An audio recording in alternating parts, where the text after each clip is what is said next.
जो आपने गलत चीजें की उनसे माफी मांगे और अपनी नौजवान नस्ल को, इसलिए देखें 4 टुकड़े तो हो चुके हैं जमात में, और भी टुकड़े हो। इनमें से ये दावा नहीं कर सकता कि हम बड़े नजरियाती हो गए। नजरियाती तो हम नहीं शुरू से, मैं तो 2014 के धरनों के भी खिलाफ था, हालांकि 2013 में मैंने पीडीए को वोट डाली थी। नजरियाती इसको कहते हैं। मैं उन धरनों की वजह से, कंटेनर की वजह से खान साहब के मुखालिफ हुआ था कि आप इनकी गोद में ना बैठे। हम समझते थे खान साहब एक नजरियाती लीडर है, लेकिन वो गोद में बैठे और आज वो अंदर है। और मैं प्रिडिक्ट करूं, खुदा ना खास्ता ऐसा हो, मुझे नहीं लगता कि अब वो इस एतबार से कोई पॉलिटिकल कद हासिल कर सकेंगे बाहर निकल के। मुझे नहीं नजर आ रहा, मेरे मुंह में खाक। मेरी ख्वाहिश है कि अगर उन्होंने जेल में रह के कुछ सीखा है अपनी गलतियों से, वो बाहर निकल के अपने मुखालिफिन से माफी मांगेंगे। नेल्सन मंडेला की बात करते हैं तो उसने 27 साल बाद सबको माफ किया था, लेकिन नेल्सन मंडेला की जो फयाजी थी या माफ करने की रविश, उसका 1% भी पाकिस्तान में ना इमरान खान को नसीब है, ना नवाज शरीफ को नसीब है, ना जरदारी साहब को। ये सिर्फ नाम ले सकते हैं, हकीकत में ये बहुत बूस पाले हुए होते हैं अपने दिलों के अंदर एक दूसरे के बारे में। अली भाई, बहुत शुक्रिया, आपने टाइम निकाला। काफ़ी सवाल थे, आप ज़रा काफ़ी, एक तो रेगुलर यूट्यूब पे तो बहुत सी चीज़ें कर रहे हैं। एक चीज़ हमने देखी कि जो डिजिटल स्पेस है पाकिस्तान में ओवरऑल सोशल मीडिया, आप वन ऑफ द पायनियर्स कहा जा सकता है। उसके अंदर आपने बहुत ज़्यादा कंटेंट निकाला, काफ़ी मल्टीपल पेजेस हैं। How do you see the overall digital space जो इवॉल्व हो रही है पाकिस्तान में, और in context of the religious scholars? Because उससे पहले डॉक्टर इस्रार साहब की भी अब वैसे ज़्यादा आना शुरू हुई हैं, बट 2007-8 से ज़्यादा डिजिटल स्पेस पाकिस्तान में शुरू हुई, परवान चढ़ी है। तो ओवरऑल आपको क्या लगता है कि कहाँ ये जा रही है? ला हौला वला कुव्वता इल्ला बिल्लाह, अल्लाहुम्मा सल्ली अला मुहम्मद व अला आलि मुहम्मद। आपको भी और आपकी पूरी टीम को हमारी अकेडमी में वेलकम है। डिजिटल मीडिया जो है, जहां इसके नुकसानात हैं, मैं समझता हूं कि फायदे ज्यादा है अगर इंसान हक की तलाश में हो। रिलीजन के पॉइंट ऑफ व्यू से इतनी बड़ी अपॉर्चुनिटी है कि अगले जमानों में अगर कोई शख्स हक की आवाज बुलंद करता था तो हुक्मरान ऐसे लोगों को खानदान समेत कत्ल करवा दिया करते थे, गायब कर देते थे। इसीलिए आपको तारीख के अंदर बहुत कम लोग ऐसे मिलेंगे कि जिन्होंने सच्चाई के लिए, जो एक एस्टेब्लिश ट्रेडिशनल चीजें चल रही थी, उनकी मुखालफत की और उनको वर्ल्ड लेवल के ऊपर पजीराई मिली हो। मेरे इस प्लेटफॉर्म का जो इतना बड़ा कदकाठ है, इसके पीछे क्रेडिट सोशल मीडिया को जाता है, इस डिजिटल मीडिया को जाता है। आज भी अगर ये चीजें ना होती तो ये आवाज जेलम शहर से उठ के यहीं पे दफा हो जाती। इसलिए मैं समझता हूँ ये बहुत बड़ी अपॉर्चुनिटी है। प्लस इसकी बरकत से सिर्फ रिलीजन नहीं, बल्कि साइंस के ऊपर, सोशल इश्यूज के ऊपर आपने अगर कोई तवाना आवाज सुननी है तो उसके लिए आपको ट्रैवलिंग करके कहीं जाने की जरूरत नहीं, किसी यूनिवर्सिटी में दाखिला लेने की जरूरत नहीं कि आप फला यूनिवर्सिटी में दाखिला लेंगे तो फला प्रोफेसर की बात आप सुनेंगे। आप घर बैठ के मुफ्त लुत्फ अंदोज भी हो सकते हैं, अपनी इस्लाह भी कर सकते हैं, बल्कि वो टैलेंट आपको हंट नहीं करना पड़ेगा, वो आपको हंट कर लेगा। पहले तो लोग निकलते थे कैसे लोगों की तलाश में। मुझे खुद याद है जब हम छोटे छोटे थे तो उस वक्त अगर किसी गांव में भी कोई अच्छा स्पीकर आया होता था, जिसे हम लोग उस जमाने में अच्छा समझते थे, अब तो हम उस तरह की चीजों के ऊपर हंसते ही हैं कि किनको हम अच्छा समझते थे, तो लोग गाड़ियां भर के लेके जाया करते थे, किराया जमा करते थे ताकि उस स्पीकर की जाके बात सुने। अब घर बैठ के उस तरद्दुद से गुजरे बगैर आप एयर कंडीशन रूम में कंसंट्रेशन के साथ सुनते हैं, और कोई बात समझ ना आए आप उसको पीछे करके दोबारा देख सकते हैं। अब साइंस भी हमें बता रही है कि जो बात आप सुनते हैं वो आपके दिमाग में 10% रिटेन होती है, लेकिन जो चीज आप देख लेते हैं वो 50% तक रिटेन होती है। और ये डिजिटल मीडिया तो इससे अगला वर्जन है कि देखने के बाद अगर आप रिवर्स करके दोबारा देखना चाहें तो आप इसको 70-80% तक लेके जा सकते हैं कि आप चीजों को सीख सकते हैं। और मुझे जो सबसे अच्छी बात लगती है वो ये है कि जो मेरे फारिग होने का टाइम है, मैं उस वक्त इन चीजों से लुत्फानंदोज हो सकता हूं। मसलन मैं पॉलिटिकल शोज में नजम सेठी साहब को, शाहजेब खानजादा को बड़े शौक से देखता हूं, तो जिस वक्त उनके प्रोग्राम चल रहे होते हैं उस वक्त मेरी अपनी मसरूफियात होती है, तो मैं फिर फजर की नमाज के बाद फ्रीडम हासिल करता हूं। जिस वक्त मेरे पास टाइम है मैं उस वक्त देखता हूं, आपके शोज भी देखता हूं। इसके अलावा भी जितने सोशल मीडिया के ऊपर लोग बेसिक ह्यूमन राइट्स की बात करते हैं, सोशल इश्यूज को उठाते हैं, उनका सोल्यूशन पेश करते हैं, मैं वो सारी चीजें देखता हूं। तो ये जो फ्रीडम है कि जब मैं फारिग हूंगा मैं उस वक्त देखूंगा। रिलीजन में आप इसको देख लें कि टीवी चैनल्स के ऊपर सिर्फ रमजान मुबारक के महीने में रोजे डिस्कस होते थे, रबीउल अव्वल में रबीउल अव्वल डिस्कस होता था, मुहर्रम में मुहर्रम डिस्कस होता था। लेकिन आज अगर मुझे रमजान के महीने में कोई करबला से मुतालिक चीज सर्च करनी है तो यूट्यूब आपसे ये नहीं कहेगी कि आप मुहर्रम का इंतजार करें, वो कहेगी जनाब इतनी वीडियोस अवेलेबल है, वो पूरी लिस्ट लगा देगी, जब आप चाहें आप इल्म हासिल कर सकते हैं। ये सबसे बड़ी जो अपॉर्चुनिटी हमें अवेलेबल है एक टैलेंट के पॉइंट ऑफ व्यू से, प्लस ये कि जब मैं चाहूं मैं उस वक्त देखूं। बहुत बड़ी आपने टैलेंट का जिक्र किया, हमने देखा कि बिकॉज हम लोग ज़ाहिर हमारी जो थोड़ी सी ऑडियंस है वो जेन जी और बच्चे जो बहुत ज्यादा दीनी, शायद उस तरह दीनी तबका नहीं है। हमने देखा कि इस्लामिक जो स्कॉलर्स हैं उनका राइज हुआ, उसमें मुफ्ती मसूद साहब का चैनल बहुत बड़ा है, आपका साहिल अदीम साहब का, राजा कैसर साहब का, और इस तरह के काफी लोग हैं। कुछ अरसे में हमने देखना शुरू किया कि आपस में एक गुत्थम गुत्था टाइप सिचुएशन जो है वो शुरू हो गई, और विच इज वेरी अनफॉर्चुनेट। आप यही बात करते हैं और भी कि मुस्लिम उम्मा शुरू से लड़ी है, और अभी कुछ शुरू भी नहीं हुआ, मतलब अभी इट्स जस्ट लाइक 2-4-5 साल हुए होंगे मेरे ख्याल से। आपस में हमने बहुत कम देखा है कि लोग आके बैठे हैं, राजा साहब आपके पास आए, सेक्युलर साइड से भी बल्कि बहुत ज्यादा लोग आपका आके उन्होंने इंटरव्यू किया। इस पूरी जो आपस की एक वो खलिश है उसको आप कैसे देख रहे हैं? बिकॉज एक आम बच्चा जो दीन लत से हासिल कर रहे हैं वैसे इन्फॉर्मेशन, वो कह रहे हैं कि यार ये मतलब ये वही है जो पॉलिटिशियन कर रहे हैं, और यहाँ में आके जब इन लोगों को देखना शुरू किया जो आपको थोड़ी सी प्रोग्रेसिव आवाजें दीन के साइड पे ये सारी लगती हैं, बट उनके अंदर भी बहुत ज्यादा, और स्पेशली आपस की अभी रिसेंटली मैंने 1-2 वीडियोस देखी, मैं नाम नहीं लूंगा, बट उन आपके ऊपर भी थी, साहिल के ऊपर किसी और ने की। इस पूरी चीज को आप किस तरह देख रहे हैं? मैं तो इसे अपॉर्चुनिटी कर जानता हूँ। हम कुरान और सुन्नत की रोशनी में इस प्लेटफॉर्म की आवाज को हक की आवाज समझते हैं, और हम चाहते हैं कि ये डिबेट इसी तरीके से होती रहे, लोग बात करें, पढ़ा लिखा तबका खुद डिसाइड करेगा कि कौन बंदा हवाई फायर कर रहा है और कौन बंदा बुकिश बात कर रहा है। ये हो नहीं सकता कि बैक वक्त दो अपोजिट राय दुरुस्त हो। किसी खास केस में हो सकता है कि 50-50% चीजें हो, वरना हक इतना वाजे है कि पता चल जाता है। मैं इस चीज को समझता हूं अपॉर्चुनिटी अपने लिए। मैं चाहता हूं कि उलमा का तबका भी जो बोलना चाहता है वो बोले, ताकि उनकी ऑडियंस तक मेरी बात पहुंचे। क्योंकि मेरे पास ना तो कोई मस्जिद है, ना मैं किसी फिरके का फ्रंटमैन हूं कि उनके मदारिस में जाके बोलूंगा, नाम किसी का नहीं लूंगा। ये सब के सब, मेरे अलावा जितने लोग हैं ना, ये सब के सब फिरकों के फ्रंटमैन है। खा उलमा हो, चाहे मोटिवेशनल स्पीकर हो, ये जिस यूनिवर्सिटी में चाहे, जिस मस्जिद में चाहे जाके दीन के ऊपर बात कर सकते हैं। मैं नहीं कर सकता। यूनिवर्सिटीज में शायद मैं कर सकूं, मैं सिक्योरिटी इश्यूज की वजह से नहीं जाता। मदरसे में मैं नहीं कर सकता। इनके लिए स्पेस क्यों अवेलेबल है, मेरे लिए क्यों नहीं अवेलेबल? इसलिए कि इन्होंने उस तबके को हाथ ही नहीं डाला जिसको मैं दीन की तबाही का असल सबब समझता हूं, यानी उलमा का, फिरकों का तबका। ये जो आप कह रहे हैं ना, इस तरह होता है, ये डायलेक्टिकल मटेरियलिज्म है जिसे कार्ल मार्क्स कहता है। ये हमेशा से हुआ है। कार्ल मार्क्स ने तो बाद में कहा है, कार्ल मार्क्स के नाम से शायद हमारा मजहबी तबका चिढ़ जाए, तो मैं इनके लिए कहता हूं कि इब्ने खल्दून को पढ़ लें। ये खल्दून जो बोला जाता है, गलत लफ्ज है, इब्ने खल्दून लफ्ज है ये। उनको पढ़ के देख लें, उनका मुकदमा। वो भी यही बात करते हैं कि हमेशा अपोजिट राय टकराती है, उसके बाद फिर एक रिफॉर्म होकर चीज सामने आती है। और इब्ने खल्दून से पहले कुरान में ये मौजूद है कि जब कभी भी पैगंबर आते हैं, उनकी दावत की बरकत से अल्लाह ताला हक को वाज़ेह करता है, लोग हक कबूल करते हैं, मुखालफिन को अल्लाह ताला तबाह बर्बाद कर देता है, फिर सिर्फ अहले हक रह जाते हैं। लेकिन कुछ अरसे के बाद उनके अंदर भी दो ग्रोह बन जाते हैं। फिर एक नया पैगंबर आता है, वो डायलेक्टिकल मटेरियलिज्म का मसला जारी रहता है। कार्ल मार्क्स तो उसे एक फिनोमेना कहता है, नेचुरल। हम उसे समझते हैं कि खुदा के डिवाइन प्लान का हिस्सा ही ऐसा होगा, और यूं सिलसिला चलता रहेगा, और यूं वक्त के साथ साथ सिस्टम इवॉल्व होता रहेगा, बेहतरी की तरफ आएगा। मैं इस तरह की डिस्कशंस को, अपने खिलाफ क्लिप्स को बड़ा एंजॉय करता हूं। मैं समझता हूं कि ये बातें करें, उसके बाद मेरे पास अपॉर्चुनिटी होगी कि मेरी वीडियोस जब लोग देखेंगे। हमने लाइव सेशंस का सिलसिला शुरू किया है। दुनिया में इस वक्त कोई शख्स ऐसा प्लेटफॉर्म प्रोड्यूस करे कि जिस पे हजारों लोग आके अपनी लाइफ स्टोरी सुना रहे हो कि हम कुछ अर्सा पहले ये थे, ये हो गए, वो सिर्फ हमारा प्लेटफॉर्म है। इस मॉडर्न दौर के अंदर जब लोग रिलीजन को सीरियस नहीं ले रहे और लोग अपनी लाइफ स्टोरी सुना रहे हैं, और बड़े कट्टर कट्टर लोग जो अपने फिरकों में, अपनी गदियों में, तसव्वुफ के साथ अटैच थे, एक एक करके उनसे टूटे, उनमें से 95% ज्यादा लोग कहते हैं हमें इंजीनियर साहब का तारुफ नेगेटिव हुआ था। हमारी इस दावत को बूस्ट देने में सबसे ज्यादा किरदार जो है ना, वो उलमा का है, जिन्होंने मेरे खिलाफ जुम्मे पढ़ाए, मेरे खिलाफ तकरीरें रिकॉर्ड की, कभी मेरे ऊपर तौहीन मजहब का इल्जाम लगाया, कभी मुझे कादियानी कहा। अब जब लोग आते हैं यूट्यूब के ऊपर और वो मुझे सर्च करते हैं, वो कहते हैं तो बात ठीक कर रहा है।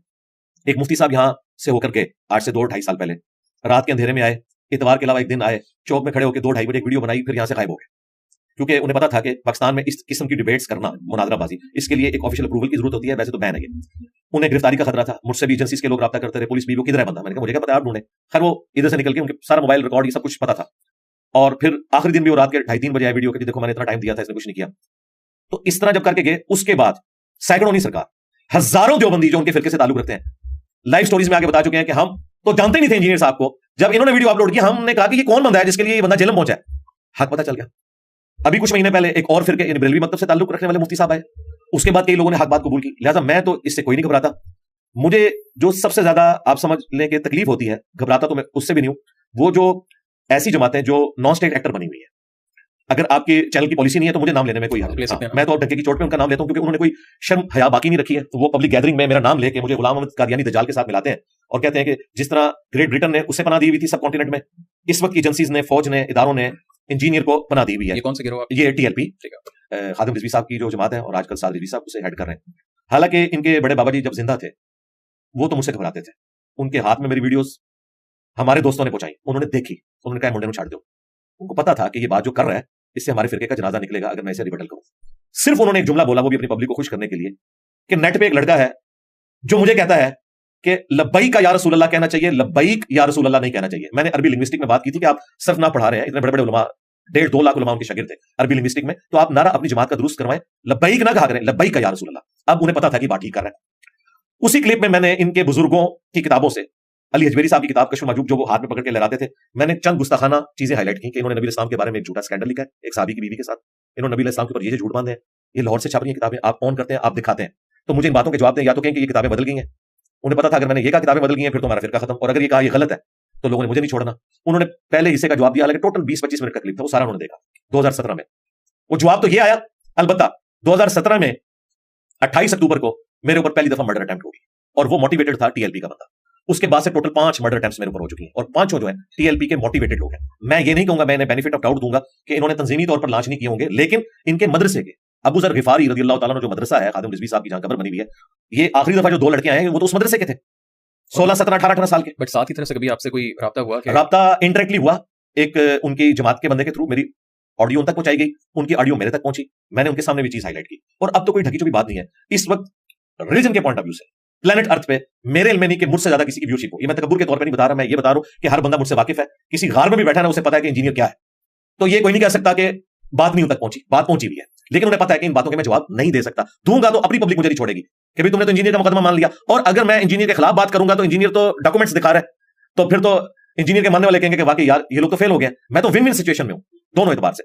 तो मैं आपको बता रहा था कि ये टीएलपी है, इस तरह की जो जमातें हैं ना, ये मेरी लाइफ को वल्नरेबल करती हैं, लेकिन मैं इनके साथ भी आपके सवाल से बिल्कुल सीधा हो गया कि अगर मुझे तुम इस लेवल के ऊपर लेके जाओगे कि तुम कहोगे कि मीनार पाकिस्तान में आके खिताब करे, तो फिर मैंने आंखों में आंखें डाली है कि यार मुझे तो छोड़ो, तुम्हारा अमीर अहले सुन्नत कराची में बैठा हुआ है, 70+ है वो, बाबा जानी इलियास कादरी, जो मेरे एक्स मुर्शिद थे, मैं 10 साल उस जमात में रहा हूं, उनको कौन है कि आए जरा मीनार पाकिस्तान में बगैर सिक्योरिटी के आके बताएं, वो भी नहीं आ सकते। उन पे एक दफा मर्डर अटेम्प्ट हुई थी 1995 में, उसके बाद से वो घर से नहीं निकले, जो उनको सिक्योरिटी सिंध गवर्नमेंट ने दी हुई है उस जमाने की। 1999 में मैंने उनके पीछे नमाज पढ़ी हुई है, 5 नमाजें पढ़ी थी। नमाज पढ़ने के दौरान जब वो जमात कराते थे ना, अब तो जमात करवाए हुए भी उनको कम से कम 15-20 साल हो चुके हैं, तो एक क्लाशनकोव उठाया हुआ बंदा इधर खड़ा होता था, एक इधर, मैंने एक्जैक्टली उनके पीछे नमाज पढ़ी है। वो नमाज क्या होगी कि जब आप नमाज पढ़ रहे हैं और इधर भी एक बंदा आपकी तरफ यूं तान के खड़ा हुआ है, और इधर, ये इन लोगों का हाल है जिनका दावा है कि अला इन्ना औलिया अल्लाह ला खौफुन अलैहिम वला हुम यहज़नून। ये धमकियां मुझे लगाते हैं, ये सच्चा तो बाहर निकले। इनकी हाल ये कि नमाज में भी क्लाशनकोव वाले दाएं बाएं खड़े होते हैं, इनको भी आप देख लें ये कितने प्रोटोकॉल के साथ जाते हैं।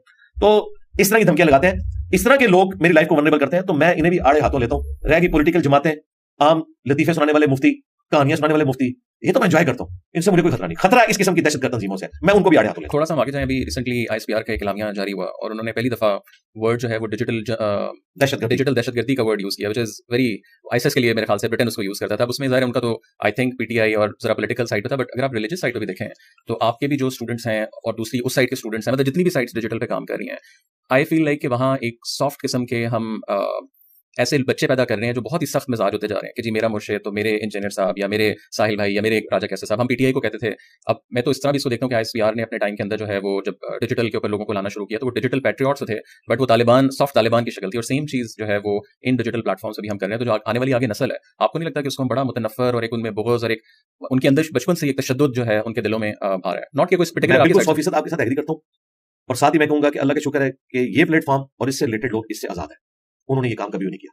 मैं इसका सबूत देता हूं। आपने इस प्लेनेट अर्थ पे मेरे वो स्टूडेंट प्रोड्यूस करने हैं जो ये कहते हो कि जिन लोगों के आप नाम ले रहे हैं और जिन फिरकों के ये लोग फ्रंटमैन हैं, हमारा कोई स्टूडेंट कहता हो कि इनके पीछे नमाज नहीं पढ़नी, इनकी बात नहीं सुननी, ये गुमराह है। हमारे स्टूडेंट हमेशा ये कहेंगे कि सारों की बात सुननी है, शैतान भी अगर अच्छी बात करता है वो ले लेनी है। ये मेरी तरबियत, मैं आपको बता रहा हूं। कोई भी दरख्त अपने फल से पहचाना जाता है। हमारे तमाम स्टूडेंट्स इनके पीछे नमाज पढ़ते हैं, चंदे इनको देते हैं, सारे फिरकों को, बरेलवी, देवबंदी, अहले हदीस, शिया। ना हमने कोई मस्जिद बनाई, ना कोई चंदा बुक, ना कोई मदरसा। हम इसी सिस्टम के हिस्सेदार हैं जो इन्होंने बनाया, और हम इन्हें सपोर्ट करते हैं, सिर्फ इनसे इल्मी इख्तिलाफ करते हैं। ये क्या करते हैं? ये कहते हैं कि ये यहूद नसारा का एजेंट है, इसे एजेंसियों ने लॉन्च किया है, एजेंसियां इसे फंडिंग करती हैं। मुझे अगर एजेंसियां फंडिंग करती होती तो मेरे भाई, जब एक पॉलिटिकल जमात जो आजकल जेर ताब है एस्टैब्लिशमेंट के, ये एस्टैब्लिशमेंट के साथ मिलकर जो अपने मुखालफिन के साथ कर रही थी 2016, 17, 18 में, पीटीआई के बाद, जी बिल्कुल, अगर आपकी तरफ जाते हो, मैं मुझे नाम लेने में मुझे आपको पीटीआई ने जो उस वक्त एस्टैब्लिशमेंट के साथ मिलकर बदमाशी की, जो आज मिर्जा शहजाद अकबर ने हमारे दोस्त वड़ाई साहब को इंटरव्यू में कहा कि शायद खाकान अब्बासी, मिफ्ता इस्माइल, एहसन इकबाल पे हमने झूठे केसेस बनाए थे, ठीक है, मान गए ना। और राणा सनाउल्लाह के साथ जो केस हुआ था वो तो उसी वक्त ही मान गए थे कि सारा जाली हो रहा है। ये अब लोग मजलूम बने हुए हैं, ये जालिम थे। ये इनका हाल वही हुआ है जो किसी जमाने में हॉलोकास्ट के वक्त में यहूदी मजलूम थे ना, खुदा गंजे को नाखून ना दे, आज उन्हें नाखून मिले ना, अब उन्होंने उस जगह पे फलस्तीनी मुसलमानों को पहुंचा दिया और हिटलर की जगह पे इसराइल खुद आके बैठ गया। यही होता है, ठीक। तो इनके साथ भी होना था। हम उस वक्त भी कह रहे थे कि गलत हो रहा है। मैंने हकीकत टीवी को उस वक्त इंटरव्यू दिया था कि जो कुछ कर रही है ना इस वक्त एस्टैब्लिशमेंट, कल को आप भी विक्टिम बन सकते हैं। पॉलिटिक्स से इनका लुच फ्राई करना खत्म करवाएं। मैं उसमें भी करता था, आज तो मैं हक जानू, मेरे अलावा कोई इनमें से ये दावा नहीं कर सकता कि हम बड़े नजरियाती हो गए। नजरियाती तो हम है शुरू से। मैं तो 2014 के धरनों के भी खिलाफ था, हालांकि 2013 में मैंने पीडीए को वोट डाली थी। नजरियाती इसको कहते हैं। मैं उन धरनों की वजह से, कंटेनर की वजह से खान साहब के मुखालिफ हुआ था कि आप इनकी गोद में ना बैठे। हम समझते थे खान साहब एक नजरियाती लीडर है, लेकिन वो गोद में बैठे और आज वो अंदर है। और मैं प्रेडिक्ट करूं, खुदा ना खास्ता ऐसा हो, मुझे नहीं लगता कि अब वो इस एतबार से कोई पॉलिटिकल कद काट हासिल कर सकेंगे बाहर निकल के। मुझे नहीं नजर आ रहा। मेरे मुंह में खाक। मेरी ख्वाहिश है कि अगर उन्होंने जेल में रह के कुछ सीखा है अपनी गलतियों से, वो बाहर निकल के अपने मुखालफिन से माफी मांगेंगे। नेल्सन मंडेला की बात करते हैं तो उसने 27 साल बाद सबको माफ किया था, लेकिन नेल्सन मंडेला की जो फयाजी थी या माफ करने की रविश, उसका 1% भी पाकिस्तान में ना इमरान खान को नसीब है, ना नवाज शरीफ को नसीब है, ना जरदारी साहब को। ये सिर्फ नाम ले सकते हैं। हकीकतन ये बहुत बुक्स पाले हुए होते हैं अपने दिलों के अंदर एक दूसरे के बारे में। तो वो डिजिटल दहशतगर्दी की तरफ आए, वो यकीनन मुझे कहने में कोई आर नहीं है। वो डिजिटल दहशतगर्दी जो है, वो पीटीआई के जो ट्रोल्स जो कुछ कर रहे हैं, मैं उस चीज को बाकी दहशतगर्दी मैं भी समझता हूं। ये कोई तरीका बहुत सख्त, मैं दहशत देखे ना, दहशतगर्दी क्या है? आप मुल्क को नुकसान पहुंचा रहे हैं। आप क्या समझते हैं कि टीटीपी जो असला उठा के 8-10 बंदों को कत्ल कर दे, ये पाकिस्तानी नेशन का कत्ल है? या एक जमात मुनज़्ज़म तरीके से पूरे इदारे को इतना रगड़ा लगाए कि यूके में मेरे भाई 2 वहां रहते हैं, मेरे दोस्त वहां से होके आए हैं, ये जो कुछ वो कैंपेन चला रहे हैं फौज के खिलाफ, उस फौज के खिलाफ जिसके ये बगल बच्चे रहे हैं, मुझे उस फौज के साथ कभी कोई हमदर्दी नहीं रही है पॉलिटिक्स के पॉइंट ऑफ व्यू से। मैं समझता हूं कि पाकिस्तान की तबाही की वजह यह है जो इन्होंने सियासत में लुच तलाया। मैं उस वक्त से कह रहा हूं जब ये गोद में बैठे हुए थे। मुझे कोई ये नहीं सिखा सकता कि मैं एंटी स्टैब्लिशमेंट हूं, मैं हमेशा से हूं। लेकिन ये जो कुछ फौज के साथ कर रहे हैं, ये नजरियाती कत्ल कर रहे हैं पाकिस्तान का। टीटीपी वाले 1000 बंदे मार देंगे, लेकिन अगर मेरे हजारों बच्चे फौज के एज ए इदारा खिलाफ हो जाते हैं, ये मेरा नजरियाती कत्ल है और मैं इसे दहशतगर्दी समझता हूं। इन्होंने तो अभी ये ट्वीट किया ना, मैं इससे पहले समझता हूं कि नजरियाती दहशतगर्दी है अगर पाकिस्तान की फौज के हवाले से एज ए इदारा ये काम किया जाए, और ये एज ए इदारा हो रहा है। मैं हमारे लाइव सेशन में मेरे स्टूडेंट्स आके कह रहे हैं कि जी वाले साहब ने जो है वो करवाया था भर्ती इसमें कैडेट कॉलेज में, मेरे अपने बच्चे का क्लास फेलो है, कैडेट कॉलेज छोड़ के आ गया एक इस लीडर की मोहब्बत में कि जिसका पता नहीं क्या माजी है, मुस्तकबिल उसका क्या होना है। ये जो नफरत है ना, इस लेवल पे नफरत नहीं जानी चाहिए। पीएमएल ने भी तो ये किया मियां साहब की यार बात इस वक्त ये हो रही है, बात ये हो रही है अगर आपने यही बात करनी है ना, तो फिर मेरे भाई ये टॉपिक हमने डिस्कस ही नहीं करना। उसकी वजह यह है कि तुम लोगों ने दावा ये किया था कि हमने ये एक बंदा ऐसा लॉन्च किया है जो बड़ा परहेजगार है। अब मुझे मिसालें, मुझे तो मूसा कह के लॉन्च करवाया था, मुझे फिरौन की मिसालें दे रहे हैं। ठीक है, कल तक ये कहते थे ये चोर है, वो चोर है, इनकी बात ना करें, हमने नया बंदा लेके आए। अगर नए बंदे ने भी कहना है कि मैं छोटा चोर हूं, ये मुझसे बड़े चोर हैं, तो भाई तू भी निकल, हम नहीं तुझे एक्सेप्ट करते। तुझे एक्सेप्ट इसलिए किया था कि तूने दावा ये किया था कि मैं वो कुछ नहीं हूं, लेकिन तू हर बात पे झूठा निकला। ठीक है, हर वो बात जो तुमने क्लेम की वो तुम झूठे निकले, सिवाय एक चीज के मुल्क छोड़ के नहीं जाओगे। वल्लाह आलम कि तुम्हें ऑफर नहीं की जा रही या तुम जनरली नहीं छोड़ के जा रहे, ये तो हमें नहीं पता। मुझे रखते हैं कि जनरली छोड़ के जा रहे, वरना तुम किसी बात पे कायम नहीं रहे। ये पीटीए वालों का सबसे बड़ा मर्ज है। जैसे ही हम उनको गलतियां गिनाना शुरू करते हैं, कहते हैं नवाज शरीफ भी ऐसा था। तो भाई अगर वो ऐसा था और उसका ही छोटा भाई लॉन्च करना था, तो हमें क्यों ख्वाब दिखाए थे? हमें किस चीज के ख्वाब दिखाए थे तुम लोगों ने? तुम तो वही कुछ निकले, फिर ये धोखा नहीं छोड़ता है। ये चीज है थोड़ा सा, मैं ऐसे दहशतगर्दी समझता हूं इस हवाले से। बिल्कुल नजरियाती दहशतगर्दी मेरे नजदीक बंदा कत्ल करने से बड़ी है। क्यों? कुरान कह रहा है कि फितना कत्ल से बड़ा है। ये कुरान का ये फितना है, ये जो कुछ कर रहे हैं ये फितना है। और मैं ये बिल्कुल, और ये खुद मान चुके हैं। अब देखें, मुझे शेर अफजल मरवत को मैंने कहा था कि बैरिस्टर गोल के साथ बैठ के उन्होंने कहा कि आदिल राजा जो कुछ कर रहा है ये गलत है। ये मैंने उसको कहा था, गन पॉइंट पे खिलवाया। यही बातें हम भी पहले करते। आदिल राजा ने मेरे ऊपर झूठा इल्जाम लगाया कि इस एस्टैब्लिशमेंट ने लॉन्च किया, जो खुद गन पॉइंट पे मीडिया पे लॉन्च हुआ था खान को बुद्ध बनाने के लिए, और वो फिर फौज के खिलाफ होकर खान के साथ हो गया। जो खुद एस्टैब्लिशमेंट का बगल बच्चा, उनकी तनख्वाहों पे पलने वाला। मेरी तो नौकरी एस्टैब्लिशमेंट ने 2017 में फारिग की है। मैं तो उनका डसा हूं। मैंने उस वक्त इमरान खान वजीर आजम जब 2018 में बना, मैंने उसे भी खत लिखा। मैंने एक बंदे को अप्रोच किया कि मेरे साथ ये जुल्म कर रहे हैं। मैं कोर्ट में गया। ये आज जो अतर मिनल्ला इतना नजरियाती बना ना, इसके पास ही मेरा केस लगा था। उस वक्त ये उस एस्टैब्लिशमेंट का बगल बच्चा होता था, आज बड़ा नजरियाती बना हुआ है। मुझे इन सब का माजी पता है। ये सब लोग उस वक्त अगर शौकत सिद्दीकी के साथ खड़े होते ना, मुझे इनके खिलाफ के ऊपर मैं मानता। ठीक है, बाबर सार की सिर्फ मैं इज्जत करता हूं, मैं जियो पे उसको भी देखता था, लेकिन उनका हाल यह है कि सब ज्यादा पीटीए मुखालिफ थी उन्हें जज बनाने में। तो मुझे बताएं अल्लाह के बंदो, कोई एक खामी बताओ नून लीग पीपल्स पार्टी की जो उससे ज्यादा वर्स्ट फॉर्म में इस जमात में ना आई हो, इनके बड़ों में ना आई हो। मैं इसको साबित कर सकता हूं, लेकिन हमारा ये प्लेटफॉर्म पॉलिटिकल नहीं है, इस वजह से मैं उस लेवल पे नहीं उतरता। ये भी मुझे इसलिए उतरना पड़ता है कि हमारे अक्सर स्टूडेंट यंग जनरेशन है और वो इनके हाथों गुमराह हो रहे हैं, अपना मुस्तकबिल बर्बाद करेंगे। एंड रिजल्ट कुछ नहीं निकलना। हिटलर के लिए भी 2.5 करोड़ लोगों ने टैटू बनवाए थे, वो भी इसी तरीके से हाथ उठा के लेता था। एंड रिजल्ट क्या निकला? आज जर्मनी शर्मिंदा हिटलर का नाम लेने से। अल्लाह ना करे कि खान साहब का मुस्तकबिल ये हो। जेल में गए, मेरी कभी मुलाकात भी, मैं उनके कहूंगा खुदा के लिए आप अपनी जिंदगी में अपने फितने को खत्म करके जाए। जो आपने गलत चीजें की हैं उनसे माफी मांगे और अपनी नौजवान नस्ल को, इसलिए देखें 4 टुकड़े तो हो चुके हैं जमात में, और भी टुकड़े होंगे। तो इसी वजह से हो रहे हैं कि ये कोई एक वो है ही चीज। तो आदिल राजा के बारे में शेर अफजल मरवत ने कहा कि गुमराह कर रहा है, वो आज तक गुमराह कर रहा है। इनकी मीटिंगों में भी वो ऑनलाइन आए होते हैं, सब कुछ हम देख रहे होते हैं। एक टिकट में 3-3 4-4 मजे कर रहे हैं, कोई इनका कोई क्राइटेरिया नहीं कुछ। ये मैं इसलिए बात करूं कि मैं रिलीजियस बंदा हूं। मैं मौलवियों को भी आड़े हाथों लेता हूं इनकी मुनाफिकत की वजह से, पॉलिटिकल जमातों को भी। अब जब ये सारी मैं बातें करूंगा, ये कहेंगे जरदारी भी ये करता है, नवाशी भी करता है। यार ये टॉपिक ही नहीं है। ये इसी तरीके से है कि बेटा तू क्यों फेल हुआ? अब्बा जी आपके दोस्त का बेटा भी फेल हो गया, तेरी फूफी भी नास की थी, और भाई मेरी सारी फूफियां भी नास जाट। तो अड़े फूफे ने जो किया है ना, ये बड़ी सख्त ज्यादती की थी। थोड़ा सा आगे हम जाएं, आपने पॉलिटिक्स की बात की, जो डेमोक्रेसी है इसका इस्लाम में क्या कॉन्सेप्ट है? डू यू थिंक, और मैं इस कॉन्टेक्स्ट से पूछ रहा हूं कि कोई भी जमात है, मैं खुद पीटीआई का नहीं हूं ना, मैंने उनको वोट दिया है, तो जस्ट टू क्लियर, पाकिस्तान में कोई पीटीआई का है या नहीं है? मुतासरीन पीटीआई जरूर है, पॉजिटिवली या नेगेटिवली। हाँ, लेकिन मुझे इस तरह बताएं कि आप एज अ मुल्क अगर देखें, डू यू थिंक कि डेमोक्रेसी चल सकती है इधर? और इस्लाम में जो डेमोक्रेसी का कॉन्सेप्ट है, बिल्कुल जमात इस्लामी या टीएलपी, इस्लामी निजाम, डेमोक्रेसी, डिक्टेटरशिप, ये एक बहस चलती है कौन सा निजाम हो। सो इस्लाम का जो पर्सपेक्टिव है, हज़रत अबू बकर से लेकर हज़रत अली तक अगर आप देखें तो चारों खुलफा डिफरेंट तरीके के साथ आए हैं। तो उस पूरी चीज को आप जी ये डिफरेंट ही बता रहा है कि इसके ऊपर हमें कोई इस एतबार से पाबंद नहीं किया गया। ये इस्लाम की खूबसूरती है, इज्तिहाद। जो वाज़ेह लाइनें हैं वो खींच दी गई हैं, वो उसूल बता दिया गया, वो अम्रुहुम शूरा बैनहुम, मुसलमानों के आपस के मामलात मशवरे से तय पाएंगे। और वो मशवरे से क्या तय पाएंगे कि हलाल के दायरे के अंदर। यानी डेमोक्रेसी में ये नहीं हो सकता कि अगर अक्सरियत ये वोटिंग कर दे कि मर्द की मर्द से शादी हो सकती है तो वो हो जाएगी। नहीं, जहां इस्लाम की हदें टूटेंगी वहां फिर आप डेमोक्रेसी नहीं देखेंगे, वहां पे वो प्रिंसिपल को आप फॉलो करेंगे जो कुरान और सुन्नत में है। लेकिन ऐसा माशरा आपको क्या लगता है कि हम कहां फिट ज्यादा बैठ देखें, ये अगर आप टॉपिक डिस्कस करेंगे पूरा 1 घंटे का अलग टॉपिक है। मैं नटशेल में से कवर करने लगा कि इस्लामिक डेमोक्रेसी जिसे जमात इस्लामी भी सपोर्ट करती है, मजहबी जमात के तौर पे सबसे ऑर्गेनाइज जमात वही है। मौलाना फजल रहमान साहब भी ऑन करते हैं। उन्होंने 3-4 दफा खुद कुछ हमले अपने ऊपर करवा लिए टीटीपी के, सिर्फ इस वजह से कि उन्हें तकलीफ है कि इतनी बड़ी रिलीजियस पर्सनैलिटी पाकिस्तान के आइन को माने हुए है। इस एतबार से अपनी सारी कमजोरियों के बावजूद मैं मौलाना फजल रहमान को पाकिस्तान की पॉलिटिक्स, इवन पाकिस्तान की नजरियाती हुदूद की हिफाजत के एतबार से एसेट मानता हूं। अब तो मुझे कहने में आ रही है, अब तो पीटीआई के लिए भी एसेट है। ठीक है, पहले वो जिसकी यूं ऐसे पता करके नकलें उतारते थे, आज वो पीटीआई के मंजूर नजर है। हमें वो उस वक्त भी अच्छे लगते थे, आज भी अच्छे लगते हैं। हम उसूल के ऊपर खड़े हैं। तो मौलाना फजल रहमान साहब जो पीटीआई के इस वक्त इमाम है, तो वो एसेट है। कम से कम उन्होंने लाखों लोगों को नॉन स्टेट एक्टर बनने से रोक लिया। ये बहुत बड़ा उनका क्रेडिट है, कौमी धारे में रखा है। टीएलपी से हमारे जो इख्तलाफात अपनी जगह, लेकिन एटलीस्ट वो इस सिस्टम का हिस्सा बने। इस एतबार से मैं उनकी तारीफ करता हूं कि बजाय ये कि उन्होंने असला उठाने के कौमी धारे में आए, यही होना चाहिए, यही एक तरीका है। अब रहा इस्लामिक सिस्टम जो है, डेमोक्रेसी मॉडर्न फॉर्म है खिलाफत की, इन ट्रू स्पिरिट। देखें सही बुखारी में हजरत अबू बकर रज़ी अल्लाह तआला अन्हु के हवाले से हजरत उमर का खुतबा है, जो उन्होंने अपनी वफात से चंद दिन पहले दिया। जब वो हज पे गए तो मिना के मैदान में ये बात मशहूर हुई कि लोग ये बातें कर रहे हैं कि अबू सैयदना उमर की वफात के बाद हम अबू बकर की तरह फलां शख्स को खलीफा चुन लेंगे। हजरत उमर ने कहा मैं यहीं पे खुतबा दूंगा। 6830 नंबर हदीस है बुखारी में। ये इतनी हैवी ड्यूटी हदीस है कि मैं नंबर इसका बोल रहा हूं क्योंकि बड़े लोगों को ये हजम नहीं होगी। हजरत उमर ने कहा कि मैं यहीं खुतबा दूंगा, ऐसी की तैसी मुसलमानों के मशवरे के बगैर ये खलीफा किसी को चुनेंगे। तो अब्दुर्रहमान बिन औफ ने कहा कि हजरत इस वक्त तो हर तरह के लोग आए हैं, अगर आप यहां बात करेंगे ना तो बात फैल जाएगी, आप तसल्ली से मदीना शरीफ जाएं और जाके वहां खुतबा दें। और वो उनकी जिंदगी का आखिरी खुतबा ही साबित हुआ जुमे का। अब्दुल्लाह इब्न अब्बास कहते हैं मैं घुटना लगा के मेंबर के साथ बैठा हुआ था और मैं अपने साथियों कह रहा था आज हजरत उमर ने वो कुछ करनी है, आज बड़े गुस्से ने ते ए रिप्लाई टू करने लगे सारे लोग। मैंने इस पे कहा था उस जमाने में अगर यूट्यूब के ऊपर ये वीडियो लीक हुई होती तो हजरत उमर का यूट्यूब के ऊपर बयान आता होगा तो अड़ी ऐसी तैसी। तो हजरत उमर ने माल एक डिटेल खुतबा दिया, उसमें उन्होंने कहा कि हजरत अबू बकर की खिलाफत को कभी मुस्तकबिल के लिए तुमने दलील नहीं बनाना, वो कैटास्ट्रोफिक एक कंडीशन थी जिसमें अबू बकर को चुना गया। यानी हजरत उमर खुद मान रहे हैं कि जिस तरीके से हजरत अबू बकर को चुना गया ऐसा खलीफा नहीं चुना जाना चाहिए। सकीफा बनी साइदा में वो कैटास्ट्रोफिक कंडीशन हो गई थी क्योंकि साद इब्न उबादा जो है वो अंसार को इकट्ठे किए हुए थे, ये वहां पे लड़ाई खत्म करने गए थे, वहां पे कबायली सिस्टम की तकलीफ का अंदाजा वही कर सकता है जिसे इस चीज का पता हो, ये अलग से एक टॉपिक है।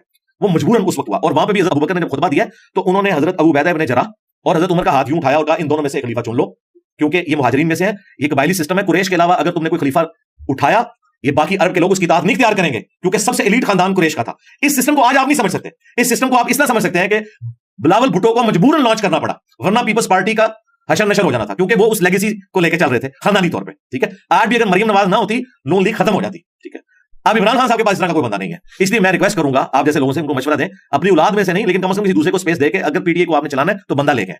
वहां पे हजरत उमर ने कहा कि आंदा अगर इस तरह खलीफा चुना गया तो इसका अंजाम कत्ल गारत होगा, और वही हुआ है यजीद के केस में कि मुसलमानों पर एक जबरदस्ती खलीफा मुसल्लत किया गया तलवार के जोर के ऊपर। लिहाजा मुसलमानों के मशवरे से, उसमें अल्फाज है कि मुसलमानों के मशवरे से चुनना है। हजरत उमर की खिलाफत मुसलमानों के मशवरे से हुई, ये बिल्कुल झूठ है कि हजरत अबू बकर ने उन्हें गन पॉइंट पे लॉन्च किया, नहीं, उन्होंने साहबा से मशवरा किया, उन्होंने कहा आप बेहतर खलीफा साबित हुए, आप बंदा बताएं कौन सा है, हमसे डिस्कस करें। सबने जब उन्होंने नाम प्रपोज किया एक्सेप्ट कर लिया। उसके बाद हजरत उमर ने देखे 6 रुकनी कमेटी बनाई और उसमें भी दलील अपने को नहीं बनाया, कहा ये 6 लोग हैं जिनसे रसूलुल्लाह अपनी वफात तक राजी रहे। सही बुखारी 3700 नंबर हदीस है। दलील बनाई कि ये वो 6 साहब हैं, 10 अशरम वशरम में से बचे हैं, एक और भी थे चूंकि वो बहनोई थे, उन्हें जिक्र नहीं किया सईद इब्न ज़ैद को कि मेरी रिश्तेदारी है, कहा ये 6 बंदे हैं इनमें से जो भी चुन लो। ठीक है, अली, उस्मान, तलहा, जुबैर, अब्दुर्रहमान बिन औफ, साद इब्न अबी वक़ास। हजरत उस्मान चुने गए, आखिर में जो टाई पड़ी ना 2 बंदे रह गए थे, उस्मान और अली। नेचुरली हजरत अली ने खलीफा बना था, लेकिन हजरत अली की खिलाफत की जब बारी आई है हजरत अली ने ये नहीं कहा कि मैं ही बचाऊं, हजरत अली मस्जिद नबवी में आए और कहा कि हजरत उस्मान के गवर्नर ने जो खिलाफत का बेड़ा गर्क करना था वो कर दिया, जिसकी वजह से उस्मान भी शहीद हुए। अब ये तुम बोझ मेरे ऊपर डालना चाहते हो, क्योंकि मुखालिफिन भी कहते थे कि हजरत अली के अलावा कोई ऐसा बंदा नहीं। देखिए हर कौम में ऐसे लोग होते हैं जिन पे मुखालिफिन भी राजी होते हैं कि ये अपराइट बंदा है, इसके ऊपर हम एग्री करते हैं, उनका हजरत अली के ऊपर हमें एतबार है कि ये बंदा उम्मत को सही चलाएगा। मुखालिफिन ने भी कहा, अपनों पे। हजरत अली ने कहा इस तरह नहीं, मुझे खतरा है कि कल को मैं खिलाफत संभालूंगा, हो सकता है उस्मान का कत्ल मेरे मत्थे तुम लोग मार दो, और यही हुआ। हालांकि उन्होंने बड़ी इत्तेहाद की, मस्जिद नबवी में उन्होंने कहा अभी जिसने मुखालफत करनी है कर लो।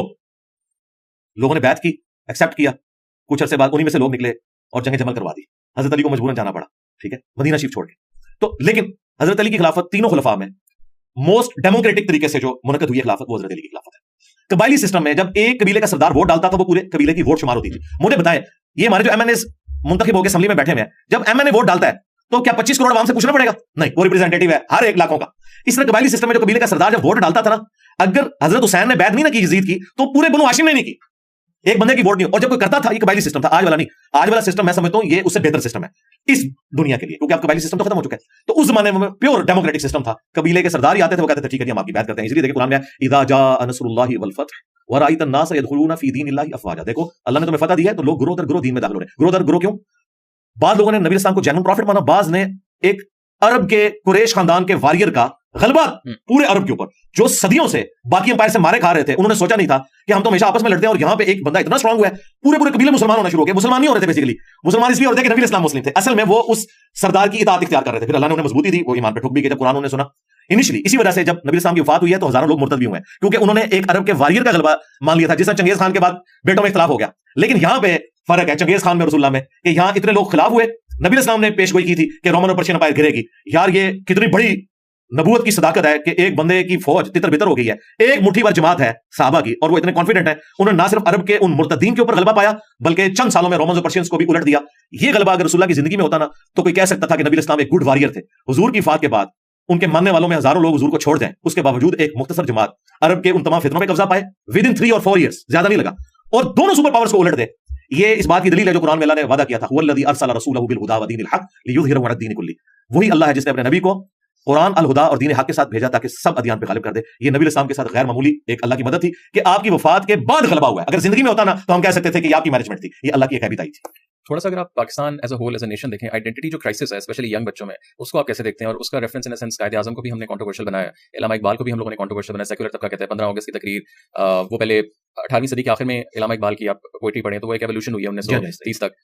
हम लोगों ने एज अ कौम अभी तक हमें नहीं पता कि हम मुसलमान हैं, हम डेमोक्रेटिक हैं, हम लोग तो नॉन मुस्लिम के राइट्स हैं नहीं है, लिखी हुई सारी चीज़ें बड़ी हुई। और उसका रेफरेंस अगर आप देखें टर्की है, अर्दोगान की हुकूमत है, इस्लामिस्ट है, बट हर घर में आपको जो है अतातुर्क की तस्वीर नजर आती है, हर जगह पे झंडा नजर आता है। आप मानते हैं उसको, उसने इस्लाम के साथ जो कुछ किया वो ज़ाहिर वाज़ेह है। सो हम एज अ कौम, आपको क्या लगता है कि कंफ्यूज नेशन है अभी तक? मतलब ज़िया का दौर देख लें, अफगान जिहाद देख लें, अभी दोबारा से ऑपरेशन इस्तेहकाम, ईमान तकवा जिहाद, मतलब वो छोटे छोटे बॉल्स एंड फिगर्स हमारे आसपास चल रहे हैं, उस पूरी आइडेंटिटी को आप पाकिस्तान के कैसे देखते हैं? फुली कंफ्यूज है, कोई इनको पता ही नहीं है, कटी पतंग है ये नेशन, बिल्कुल नहीं पता इन्होंने किस तरफ जाना है। और आपको रिजल्ट नजर आ रहा है, दिन ब दिन जवाल नजर आ रहा है। और जब कोई कौम जवाल पजीर होती है ना, फिर आपको हर जगह जवाल नजर आता है। सिर्फ इकॉनमी नहीं जाती, हॉकी भी चली जाती है, क्रिकेट भी चला जाता है, स्नूकर भी चली जाती है, स्क्वाश भी चली जाती है, जिनको हमने कभी समझा नहीं था कि हमें कोई हरा भी सकता है। ये जवाल हमें नजर आता है। अर्दोगान की आपने बात की, अर्दोगान कमाल अतातुर्क से इंतहाई नफरत करता है। ये उसके जो करीबी लोग जो उसको मिल के आए हैं उनमें से एक बंदे ने मुझे बताया। अच्छा, उसके बावजूद उनके स्कूलों में मुजस्मे लगे हैं उसके, तो कहता मैंने उनको ना यानी इसके ऊपर डिस्कशन की है। क्यों? उन्होंने कहा कि अगर हम इस चीज के साथ टकराएंगे ना तो हम अपनी नेशन को रिफॉर्म नहीं कर सकते, इसको इसी तरीके से रहने दें। अतातुर्क का कितना बड़ा फैसला था आया सूफिया वाला, रिवर्स कर दिया ना उसने। किस तरह किया? 100% नहीं किया, मस्जिद भी बना दी और नमाज की टाइमिंग के बाद वो पर्दे हट जाते हैं, जीसस क्राइस्ट की जो तस्वीर या वो बुत लगे हुए उससे, उसके बाद दोबारा से म्यूजियम है। एक स्टेप उसने तय करवा दिया। बहुत बड़ी दिलेरी है। हमारे मुल्क में किसी के अंदर ये दिलेरी नहीं है कि मोहम्मद अली जिन्ना ने अगर कोई उस वक्त डिसीजन किया था या कोई बयान दे दिया था तो इंसान थे ना, ठीक है। वक्त के साथ दुनिया की पॉलिटिक्स बदल चुकी है। अगर हमें कोई ऐसा डिसीजन लेना पड़ता है कि हम उनके फैसले के खिलाफ चले जाएं तो कोई मसला नहीं है, वो कोई कुरान और सुन्नत नहीं है, एक इंसान था। अच्छा, बाकी जो आपने बात की ना, जो ये पॉलिटिकल पॉइंट ऑफ व्यू से कि ज़िया-उल हक आया तो जबरदस्ती का इस्लाम नाफिज हो गया, फिर मुशर्रफ साहब आए तो जबरदस्ती का एक लिबरलिज्म हमारे ऊपर नाफिज हो गया, और बाजवा साहब ने तो पीछे सारों को छोड़ दिया, उन्होंने अपना एक सिलसिला शुरू कर दिया। तो ये हकीकत बात है कि पाकिस्तान में ना उलमा को ना पॉलिटिकल लीडर्स को इस एतबार से कोई विजन क्लियर है। अब मुझे बताएं, जब पाकिस्तान की फौज का हलफ 1.5 लाइन का हो कि मैं पॉलिटिक्स में हिस्सा नहीं लूंगा, एक बात वो वहां पे कह रहे हैं, उस एक बात का भी पास ना रखे। या तो 1000 बातें हैं तो उनमें से 900 का उन्होंने रख लिया, एक बात का पास ना वो रख सकें, ठीक है। आज पाकिस्तान की हिस्ट्री में गालियां तो पॉलिटिशियंस को पड़ती हैं। आधा अरसा इन्होंने हुकूमत की है डायरेक्टली और बाकी आधा इनडायरेक्टली की है। इमरान खान साहब के बाद तो अब सबको पता चल गया कि टोटली ये सिस्टम ये लोग चला रहे होते हैं। लेकिन जब बुरा वक्त आता है तो गालियां प्राइम मिनिस्टर खाता है, कारगिल करता है मुशर्रफ, उस मुसीबत से जान छुड़ाता है नवाज शरीफ। ये देखें कितना बड़ा जुल्म है। तो इसकी वजह से कोई ना हमारी मजहबी जमातों को मामला क्लियर है कि हमने किस तरीके से लेके चलना है। तो ये कटी पतंग है, मैं आपके साथ एग्री करता हूं। अब रहा इसका सलूशन क्या है, उसके लिए लादा से एक प्रोग्राम हो सकता है। मैंने आपकी बात को, जो आपने सवाल किया था ना, मैं उसे सेकंड करता हूं। जो आपने नक्शा खींचा हमारा, हम बदकिस्मती से ऐसे ही है, ये हमारी शक्ल यही है, चाहे हमें बुरी लगे आईने के सामने। लेकिन अगर हम अपनी शक्ल को नहीं मानेंगे, हम मुस्तकबिल में अपनी इस्लाह को नहीं कर सकते, सीधी सी बात है। लास्ट कुछ क्वेश्चंस, रिसेंटली आपने भी आज दर्स में तागूत के ऊपर पूरा का पूरा दर्स दिया। ट्विटर के ऊपर हर जगह ट्रेंड हो रहा है तागूत, मतलब इस्लाम के मुझे लगता है अल्फाज हमने मजाक बना दिया है एक पूरी चीज को। वुमेन राइट्स को अगर आपका इशू देखें तो पाकिस्तान में बहुत ज्यादा डिस्कस होता है। कुछ लोग जान के मजा लेने के लिए उसको करते हैं, बहुत से स्कॉलर्स बगैर किसी कॉन्टेक्स्ट के उसको कर रहे होते हैं। डिजिटल स्कॉलर्स भी आप देख लें, 4 शादियों वाली जो बात है वो बगैर, मुझे नहीं लगता कि काम बंदे की वो जरूरत है कि उस टॉपिक को इतना ज्यादा खींचा जाए। आपने एक दफा एक शरी मसला बता दिया है, बट कोई भी स्कॉलर हमने देखा है या जनरली जो पूरा का पूरा आपका लैंडस्केप है, उसमें हजरत खदीजा के बारे में हमें बहुत कम कंटेंट मिलता है। एज एन एग्जांपल वांटेड बनी होती है, ये वाला रेफरेंस इस कॉन्टेक्स्ट में बहुत कम है। और अल्लाह के नबी उनके एम्प्लॉई होते थे, ये वाला कॉन्टेक्स्ट बहुत कम लोगों को पता है। उनकी जिंदगी में जो है उन्होंने कोई शादी नहीं की। बट हम लोग जब आजकल जनरल स्कॉलर्स को देखें तो उसमें लगता है कि जी खवातीन के राइट्स और अजीब सा एक कंफ्यूजन सी जो है पूरे प्लेटफॉर्म्स पे भी और जनरली एटमॉस्फेयर में हमने फैलाई है। तो बहुत से ऐसे टॉपिक्स हैं कि जिनका आवाम से ताल्लुक नहीं है। मतलब एक बुजुर्ग जैसे कहते हैं कि कुछ बातें होती हैं वो आपने एक क्लोज सर्कल के अंदर आपकी करनी होती है, वहां बंदे के लिए नहीं होती। इस पूरी चीज को आप कैसे देखते हैं? थोड़ी देर पहले तो हम कह रहे थे कि फ्रीडम ऑफ एक्सप्रेशन होना चाहिए, डिजिटल मीडिया की बरकत से आप डिबेट कर सकते हैं। तो मेरा तो दीन ईमान वहीं पे खड़ा है कि ठीक है, जिसने 4 शादियों की बुनियाद के ऊपर कोई कहानी रचानी है, बार बार हर दफा उसकी हर बात इससे शुरू होकर इस पे खत्म होती है, तो वो तमाशा लगा ले। हम उसे इल्मी ग्राउंड के ऊपर काउंटर करेंगे, हम काउंटर नैरेटिव लॉन्च करेंगे। और मैंने किया, और मैंने चैलेंज दिया है कि नबी इस्लाम ने सिर्फ एक ही शादी की है, हजरत खदीजा की जिंदगी में दूसरी शादी नहीं की। कबायली सिस्टम में उस वक्त दीन की तबलीग की खातिर आपने उस एज में जाके बकिया की शादियां की हैं जिसमें इंसान अपनी एज को कंक्लूड कर रहा होता है 50+। जब आपको अरब की खूबसूरत तरीन औरतें ऑफर की जाती थी वो आपने नहीं ली। आपने अपने से उम्र में बड़ी औरत के साथ अपनी जिंदगी के ऑलमोस्ट 25 साल गुजार दिए, और जिस साल वो फौत हुई वो आमुल हुज़्न है। 2 गम हुजूर को पहुंचे, सैयदा खदीजा का और हजरत अबू तालिब का। और बुखारी मुस्लिम में अम्मा आयशा खुद रवायत कर रही है, मैं सबसे ज्यादा जेलस होती थी, या रश्क कह लें अप्रोप्रिएट वर्ड उर्दू के लिए, खदीजा के बारे में कि मैं हुजूर को कहती थी कि जैसे उस बुढ़िया के सिवा आपकी जिंदगी में कोई और औरत ही नहीं है, लेकिन हमें जो है वो सईदा आयशा का एक डोमिनेट करके पेश किया गया, ये नहीं बताया गया कि हजरत आयशा जिससे जेलस होती थी वो हजरत खदीजा थी, पॉजिटिव सेंस में जेलसी, रश्क आप कह लें। हत्ता कि बुखारी मुस्लिम में आया कि आयशा कहती हैं कि नबी इस्लाम सैयदा खदीजा की सहेलियों को भी कोई खाने की चीज होती थी तो भिजवाया करती थी। कितनी मोहब्बत का एक इज़हार है। अच्छा, नबी इस्लाम ने शादी एक ही की है, बाकी आपकी ये सारी चीजें जो है वो उन कबायली मजबूरियों, दावत की हिकमतों के साथ जुड़ी हुई है। नबी इस्लाम ने कहीं तरगीब नहीं दिलाई। सूरत निसा में अल्लाह ने फरमाया कि तुम्हें 4 शादियों की इजाजत है, एक के बाद दूसरी, तीसरी, चौथी, लेकिन अगर खदशा हो के इंसाफ ना कर सको तो एक पर इक्तफा करो। ठीक है, इससे तो आपको इजाजत बताई जा रही है, तरगीब नहीं दिलाई जा रही। यहां पे तरगीब वाला सिलसिला किया और उस पर जुल्म यह है कि जिनका आप खास जिक्र कर रहे हैं ना, वो चूंकि सोशल मीडिया के ऊपर ज्यादा वायरल हो गए, मुफ्ती साहब, उन्होंने किताब भी लिख दी। उन्हें तो उनके अपनी जमात के मुफ्तियों ने समझाया, मौलाना तारज मीर साहब ने, कि तू हर वक्त यही बातें करता है, मुझे बताइए जितने डोमिनेट बंदे हैं इनमें से किसकी दूसरी तीसरी शादी है? तारज मीर साहब एक शादी है। डॉक्टर फरत हाशमी जो औरतों को फजाइल सुनाती हैं, उन्होंने तो अपने खामन की दूसरी शादी को नहीं करवाई। ठीक है, उनकी बेटियां आगे नवासियां मेरे स्टूडेंट्स हैं। ठीक है, लेकिन मैं आपको रियलिटी बता रहा हूं, उन्होंने अपने हस्बैंड की दूसरी शादी नहीं करवाई। गामदी साहब एक ही शादी है, मेरी भी एक शादी है, मैंने तो डिक्लेयर किया हुआ है कि मेरी वाइफ के साथ जो है वो दूसरी शादी है, पहली शादी मेरी नौकरी के साथ थी, जब वो फारिग हो गई उसके बाद ये दावत का काम, ये मेरी पहली बीवी है। इस पॉइंट ऑफ व्यू से कि मेरे लिए प्रायोरिटी है दावत का काम। तो जिसने भी किसी मिशन के लिए खड़ा होना है ना, वो ये काम नहीं कर सकता, इजाजत मौजूद है, उसे कोई चैलेंज नहीं कर सकता, और बाज़ का जेन्युइन बाकी जरूरत पड़ सकती है। जिस तरह वर्ल्ड वार 1 और 2 में इतना 6 करोड़ के करीब लोग वर्ल्ड वार 2 में मरे हैं और मेजॉरिटी उसमें मर्द है, तो जाहिर है औरतों को इस माशरे में स्टेबल करने के लिए चीज जरूरी है। लेकिन इसको इस तरीके से प्रेजेंट करना कि औरत को जस्ट एक सेक्स टॉय बना के पेश करना, बिल्कुल मैं आपके साथ हूं, ऐसा नहीं है, ना ऐसा होना चाहिए। नबी इस्लाम ने तो ड्यू रिस्पेक्ट दी है। सही मुस्लिम में हदीस है, दुनिया बरतने की चीज है और सबसे बेहतरीन मदा नेक बीवी है। इससे बड़ी बात क्या की जा सकती थी? बुखारी मुस्लिम में हदीस है, नबी इस्लाम जब सफर में जाते थे अपनी एक बीवी को अंदाजी के साथ रखते थे, और औरतों का काफिला हांकने वाला बंदा लादा होता था, और जो वो काफिला हाँक रहा होता था, हालांकि होदिज में औरतें बैठी होती थी, नबी इस्लाम कहते थे इसको आहिस्ता से हाँको, शीशियां हैं कहीं टूट ना जाए। ये रिस्पेक्ट आप देखिए। फिर बुखारी मुस्लिम की हदीस, मैं अपनी वफात के बाद सबसे बड़ी आजमाइश तुम्हारे लिए तुम्हारी औरतें छोड़ के जा रहा हूं, इनके बारे में तुमसे अल्लाह से पूछा जाएगा। फिर बुखारी मुस्लिम हदीस, नबी इस्लाम ने फरमाया औरत मर्द की टेढ़ी पसली से पैदा हुई है, इसे सीधा करने की कोशिश ना करना, तोड़ बैठोगे, इससे नफा हासिल करो, यानी इसकी उन कमजोरियों के साथ जो है गुजारा करो। जाहिर वो जुबान वाली तो है, वो हम सबको तजर्बा है अल्लाह के फजल से, तो वो कोई ऐसी बात नहीं, वो बिल्ड लेना है, गुस्सा आता भी जल्दी है, ठंडा भी जल्दी हो जाता है। तो नफा हासिल करो, इसे सीधा करोगे तो तोड़ बैठोगे, और वो तोड़ना इसे तलाक देना। मैं समझता हूं कि मियां बीवी का जो रिलेशनशिप जिस तरीके से इस्लाम ने उसको प्रेजेंट किया है कि फ्री सेक्स नहीं होगा और खानदानी निजाम होगा, औलाद का बॉन्ड और सेक्स में कमिटमेंट अपनी बीवी के साथ और बीवी की खामन के साथ, ये खानदानी निजाम को मजबूत करता है। इतना परफेक्ट खानदानी निजाम इस्लाम ने दिया है कि उसके बाद उसमें मजीद कोई वैल्यू एडिशन की जरूरत बाकी नहीं है। बाकी इस तरह की चीजें जो होती हैं औरत के साथ जो कुछ यहां पे होता है, जिसकी वजह से फिर 8 मार्च को वो बैनर्स उठाती हैं, फिर वो दूसरी स्क्रीन पे चली जाती हैं, और फिर उन्हें काउंटर करने के लिए जब खलीलुर रहमान कमर साहब जैसे लोग आते हैं, वो जवाब देते हुए एक और स्क्रीन पे चले जाते हैं, और मर्द लोग दोनों तरफ मजे उठा रहे होते हैं कि कैसा रगड़ा लगाया। हकीकत बात है कि दोनों तरफ ऐसे लोग हैं जो मजे उठा रहे होते हैं।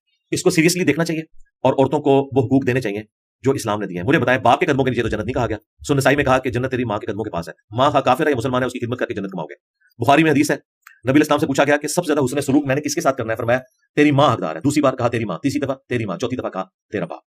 फिर बीवियों के अपने हुकूक है, औरतों के हुकूक। मैं यकीन से कहता हूं, मैं अपनी बीवी से कहता हूं, मैं ये कैमरे पे भी आपकी बात करता हूं, मैं उसे कहता हूं कि मैं तो जेलस होता हूं कि तुम्हारे हुकूक इस्लाम में मुझसे ज्यादा है, इसलिए कि मैंने इस्लाम पढ़ा हुआ है। मैं उसे कह रहा हूं कि अगर मैं तुम्हारी बीवी होता और तुम मेरे हस्बैंड, तो मैं आसानी से जन्नत कमा सकता था खिदमत करके। ये एक मुश्किल काम है क्योंकि मर्द को बहुत कुछ करना पड़ेगा, औरत उसकी जिम्मेदारी है, वो उसको अपनी गुलाम नहीं समझेगा। उसकी जन्नत और जहन्नम इसके साथ जुड़ी हुई है कि उसने अपने बीवी बच्चों के साथ क्या किया है, क्या अच्छा सलूक किया है या बुरा सलूक किया है। तो हुकूक तो हर जगह। बेटियों के लिए नबी इस्लाम की मुस्लिम हदीस है कि जिसकी 2 बेटियां और उसने उनकी अच्छी परवरिश की और शादी की, वो क़यामत दिन इस तरह मेरे साथ होगा। बेटों के लिए तो नहीं कहा। अगर आप रेशो प्रोपोर्शन निकालें तो बिल्कुल वन साइडेड आपको मुकदमा नजर आएगा कि इस्लाम में जो पिसा हुआ तबका था गुलामों का, औरतों का, उनके हुकूक ज्यादा है। अच्छा, सूरत निसा मौजूद है, कुरान की टॉप की लेंथ की जो 5 सूरतें उनमें से एक, मर्दों के ऊपर कोई सूरत नहीं है। क्यों? वो पिसा हुआ तबका था। इसी तरीके से हदीस में आए आपको औरतों के हुकूक की बात मिलेगी। हुआ यह है कि ये माशरा मेल डोमिनेंसी वाला है और इसमें इस्लाम का कोई कसूर नहीं है। मुझे बताया, इस्लाम से पहले हम क्या थे? हिंदू क्या ड्यू रिस्पेक्ट देते थे? नहीं। हिंदुओं से हमने अकायद में भी एक कब्रपरस्ती ले ली और माशरती मामलात में ये हरकतें ले ली कि औरत को जो है वो पांव की जूती बना के रखना है, और औरत भी बेवा हो तो मर जाए। इस्लाम में तो ये है कि बेवा हो तो उसकी शादी कराओ। आज भी अरब में मैं बोलता हूं, मेरे बड़े क्लोज रिलेटिव जिनके बच्चे भी शादीशुदा, बेवा हुई, 60+ उनकी एज थी, जैसे उनकी इद्दत पूरी हुई रिश्ते आने शुरू हो गए और उनके बेटे भी उसको नॉर्मल ले रहे हैं, अल्टीमेटली उन्होंने शादी कर दी। अरब में ये रिवाज है कि अगर कोई बूढ़ी औरत भी बेवा हुई है तो अब ये नहीं है यहां तो जवान बेवा हो जाए तो कितनी मुश्किल उसकी जिंदगी हो जाती है, उसके साथ कितना यानी इस्तेसाल उसका किया जाता है। इस्लाम में तो ये नहीं है। इस्लाम में ये कि आप शादी करें। इस एतबार से जिन मुफ्ती साहब का आपने जिक्र किया कि 4 शादियों की तरकीब दिलाते हैं, उनका ये वाला पॉजिटिव फैक्टर है कि वो तरकीब दिलाते हैं कि जो इस तरह बेवा औरतें हैं आप उनका सहारा बने और वो खुद भी बने प्रैक्टिकली। इसमें मैं उन्हें सलूट करता हूँ। सलाम है। सो अभी रिसेंटली जो है वो समा टीवी के ऊपर एक शो हुआ और उसमें साहिल नदीम साहब और कमर साहब बैठे हुए और एक बच्ची ने सवाल किया और साहिल साहब ने तागूत क्या है और सारा आई पर्सनली फील लाइक कि इतने आम बच्चों को एक आम फहम उर्दू शायद हमें नहीं आती और आप इतने मुश्किल अल्फाज और फिर जिस तरह वो पूरी सिचुएशन बनी, तो आपने वो क्लिप भी देखा होगा, तो आपका क्या पॉइंट ऑफ व्यू है इसमें? मेरा ख्याल है कोई भी मजहबी आदमी हो या सेकुलर टाइप का कोई बंदा हो, कोई बंदा नहीं बचा जिसने वो क्लिप ना देखा हो। मेरे नजदीक पाकिस्तान की हिस्ट्री में अगर 5 बड़े वाकयात लिए जाए ना जो मजहब के पॉइंट ऑफ व्यू से वायरल हुए हैं, उनमें से एक है। हर लेवल पे उसको लेके आ रहे हैं जी, सारे नजर आ रहा है जी। वो आप व्यूशिप देखें, उसके बाद जो रिस्पांस आया सोशल मीडिया पे, जितने लोग जिनकी व्यूशिप है, कोई नहीं बचा जिसने उसके ऊपर अपने कमेंट्स ना किए हो। फिर मेन मीडिया के ऊपर उलमा को बुला के उसके ऊपर डिस्कशन की गई है। और मुझे खुशी है कि सोशल मीडिया हो या मेन मीडिया, जितने मजहबी लोग इस पे आके बात कर रहे हैं, जिनकी बात का वाकई वजन है, चाहे वो मुफ्ती तारिक मसूद साहब हो या और लोग हो, जिनका वजन है, जो वैसे बेचारे 2-4 बातें दिन की सीखे, उनकी मैं बात नहीं कर रहा, इसलिए मैं उनका नाम भी नहीं लेता। सब लोगों ने इस एक्टिविटी को कंडेम किया जो कुछ हुआ है। एक टीचर की जो जिम्मेदारी है वो ये है कि उससे जब कोई स्टूडेंट सवाल करता है ना, तो उस सवाल को प्रॉब्लम एंड पे खड़ा होकर नहीं रिजॉल्व करता, सोल्यूशन एंड पे खड़े होकर रिजॉल्व करता है। अगर उनका अंदाज पूछने का ऐसा था जो आपको बुरा लगा, तो वो क्वेश्चन कोई भी किसी अंदाज में कर सकता है। 1-to-1 डिस्कशन में आपको अल्फाज के चुनाव का ख्याल रखना है। एक ये है कि आप जलसे में तकरीर कर रहे हैं, जो मर्जी आप बोलें, आप फिर बाद में तावील भी कर लें कि मैंने ये टर्म इस तरह इस्तेमाल, वो ठीक है। लेकिन जब 1-to-1 डिस्कशन होती है ना, उसमें मैं भी टीवी प्रोग्रामों में जब उलमा के साथ आता हूं तो देखें, ये उलमा जो निजी महफिलों में और अपने सोशल मीडिया पे मुझे गालियां निकाल रहे होते हैं, इंजीनियर साहब क्या बात कर रहे होते हैं, क्यों? उन्हें पता है 1-to-1 डिस्कशन का डेकोरम डिफरेंट होता है। और मैं भी मुफ्ती साहब, शाहजी, इस तरह करके बात करता हूं, अगरचे मुझे उनके नजरियात सख्त इख्तिलाफ होता है। मैं खैर उस लेवल पे इधर भी नहीं उतरता, लेकिन मैं आपको बता रहा हूं क्योंकि 1-to-1 डिस्कशन का मामला बिल्कुल डिफरेंट होता है। यहां पे 1-to-1 डिस्कशन थी, अल्फाज का चुनाव इंतहाई गैर मुनासिब था। जाहिल का वर्ड हमारे इस माशरे के अंदर बुरा समझा जाता है।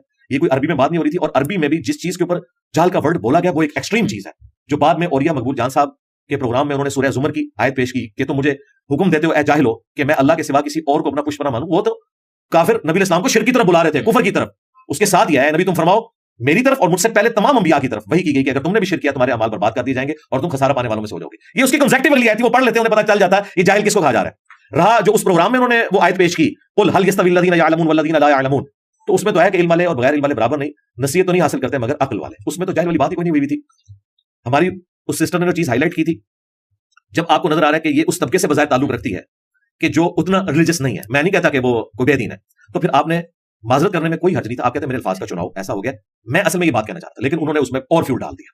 ठीक है, जाहिल जाहिल करके उसको बार बार रिपीट किया बजाय, और फिर वो जिस टर्म के ऊपर बात कर रहे थे, मेरे भाई तागूत की टर्म के तौर पे तो किसी को नहीं पता, लेकिन उसका फर्म सबको पता है। ये इसी तरीके से है कि अगर मैं किसी मुसलमान से पूछूं कि मवाहिद कौन होता है, तो 95% मुसलमानों को मवाहिद वर्ड का नहीं पता। सिर्फ अहले हदीस के यहां ये टर्म यूज होती है। वो होता है मोनोथियस्टिक, यानी एक खुदा का मानने वाला, उसे मवाहिद अरबी में कहा जाता है, ये टर्म है। लेकिन क्या हम सब एक खुदा के मानने वाले नहीं मुसलमान? हमें टर्म नहीं पता, लेकिन अकीदा पता है। आप 95% मुसलमानों से अगर पूछे ना कि इस्लाम के बुनियादी अकायद क्या है, तो लोग अपने अपने अंदाज में बयान करेंगे, लेकिन बातें वही कर रहे होंगे। लेकिन जब आप बुकिश फॉर्म में आएंगे ना, तो फौरन जवाब ये होगा कि 3 है, अकीदा, तौहीद, रिसालत, आखिरत। बाकी सब इसकी कॉलरीज है। अब अगर कोई वर्ड यूज ना कर सके, तौहीद, रिसालत, आखिरत, लेकिन बातें वही कर रहा हो, तो हम ये नहीं कहेंगे ये जाहिल है, कहेंगे कि इसे टर्म नहीं पता लेकिन उसकी थीम पता है। तागूत की टर्म शैतान के लिए इस्तेमाल हुई है। सही बुखारी में हज़रत उमर का कौल है कि सूरह अन-निसा की आयत नंबर 51 में जो आया ना, जिब्त, ये बुत है और तागूत से मुराद शैतान, यानी खुदा के मुकाबले पे शैतानी ताकतें, शैतानी सिस्टम, आप उसे दजाली सिस्टम कह लें, नफ्स की ख्वाहिश की पैरवी कह लें, कोई और चीज कह लें, बेसिकली वो सिंबल शैतान है। अब मुझे बताएं, शैतान का खुदा के खिलाफ खड़ा होना और शैतानी निजाम का खुदा के निजाम के खिलाफ खड़ा होना, ये सबको पता है। अब शैतान के लिए तागूत का लफ्ज इस्तेमाल हो गया, और उसमें भी तागूत इनके लिए सिर्फ ये रह गया कि इस्लामिक सजाएं नाफिज कर दो, जो उसका एक छोटा सा जुज क्या जुजनी है। तागूत असल में ये है कि इय्याका नअबुदु व इय्याका नस्तईन, इबादत अल्लाह की होगी, दुआ उसी से मांगेंगे, किसी मरे हुए शख्स को नहीं पुकारेंगे दुआ के लिए, और दीन खुदा का फॉलो करेंगे जो उसके प्रॉफिट ने सिखाया, किसी बुजुर्ग बाबे का फिरके का दीन फॉलो नहीं करेंगे। इसमें तो माजरत के साथ हमारा मजहबी तबका खुद तागूत बना हुआ है। अब मुझे बताएं क्या करें?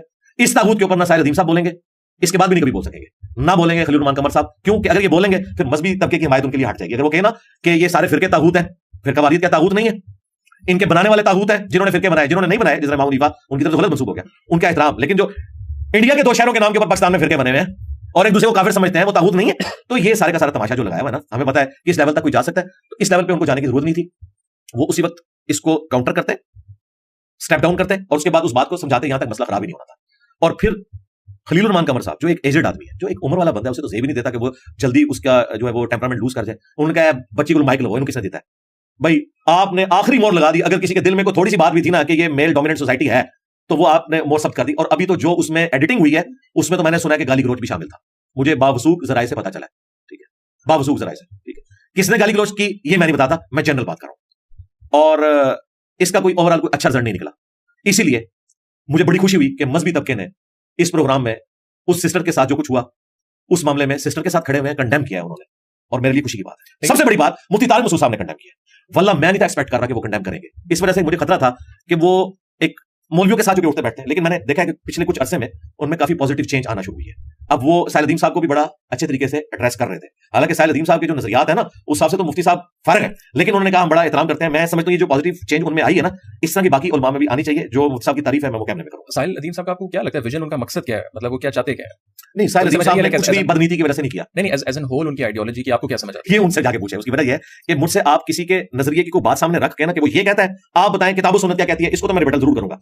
लेकिन अगर आप ओवरऑल पर्सनैलिटी मुझसे पूछेंगे कि खलील रहमान कमर साहब क्या चाहते हैं, जनरल आसम मुनीर साहब क्या चाहते हैं और मुफ्ती तारिक मसूद साहब क्या चाहते हैं, अगर मैं इस तरह डिस्कशन करूंगा ना तो हो सकता है मैं नेगेटिव चीजें ज्यादा बयान कर दूं, पॉजिटिव स्किप हो जाए। मुझसे आप इन प्रिंसिपल टॉपिक्स पे पूछ सकते हैं कि फौज ने जो ये किया ये सही है या गलत है, फलां पॉलिटिकल जमात ने जो ये किया ये कुरान और सुन्नत की रोशनी में सही है गलत है। उस एतबार से अगर आप मुझसे कोई चीज पूछना चाहते हैं साहिल अदीम साहब की, तो मैं उसको रिबेटल कर सकता हूं। कोई एक स्पेसिफिक बात पूछे, ठीक है। लास्टली गाजा का पूरा सिचुएशन और ये जो प्रोडक्ट बैन वाली चीज है, बहुत लोगों ने बहुत सी बात की, आपने भी उससे बहुत बात की, उस पर भी कुछ रिसर्च भी एडवर्टाइजिंग एजेंसीज ने की कि जो पाकिस्तानी लोकल ब्रांड है वो प्रोपेगेंडा कर रहा है इंटरनेशनल ब्रांड्स के ऊपर के हमारी सेल्स बढ़े। एक तो प्रोडक्ट बैन के ऊपर आपको क्या लगता है, क्योंकि अभी तक जेन जी के जो बच्चे हैं और उनमें साहिल साहब भी और भी उन्होंने बहुत ज्यादा इस पे कहा कि जी आपकी नौकरी ज्यादा इंपॉर्टेंट है कंपेयर टू कि आप बैन नहीं कर सकते और लोग बंद हो जाएंगे, मतलब ड्राइवर्स की नौकरियां खत्म हो जाएंगी।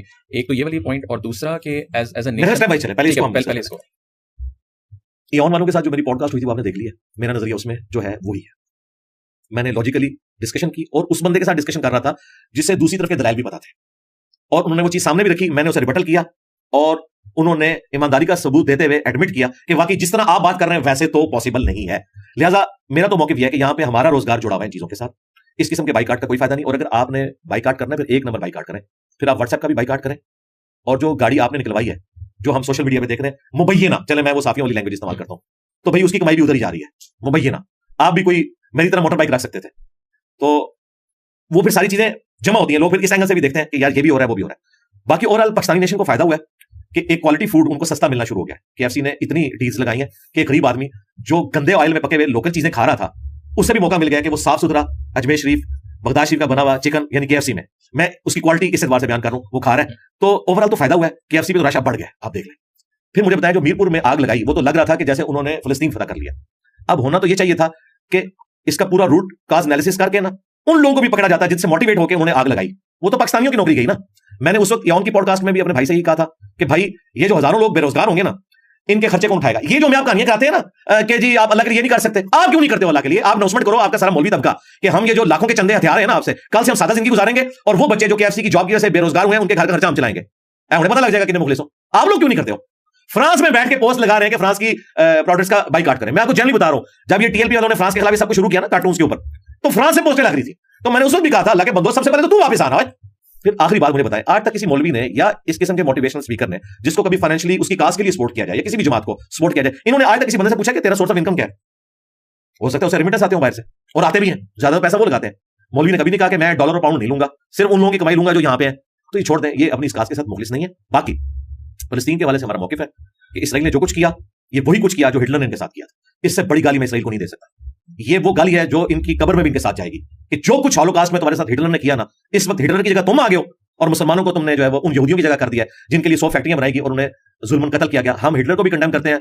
हिटलर की लेगेसी इस वक्त इसराइल लेके चल रहा है और उन मजलूम यहूदियों की लेगेसी मजलूम फिलिस्तीनी लेके चल रहे हैं। इससे बड़ी मैं कोई गाली इसराइल को नहीं दे सकता। ये एक एथिकल गाली है जो कंट्रोल वर्ड्स में मैंने दे दी। और आपको लगता है कि एज अ नेशन भी हमने कुछ नहीं किया, ऐसा हुक्मरान बेशक वो फौज हो गवर्नमेंट हो? नहीं, मेरा ख्याल जो हमने किया बस इतना ही कर सकते थे, कर इतना कर सकते थे। अब आपको वो रियलिटी कौन बताए?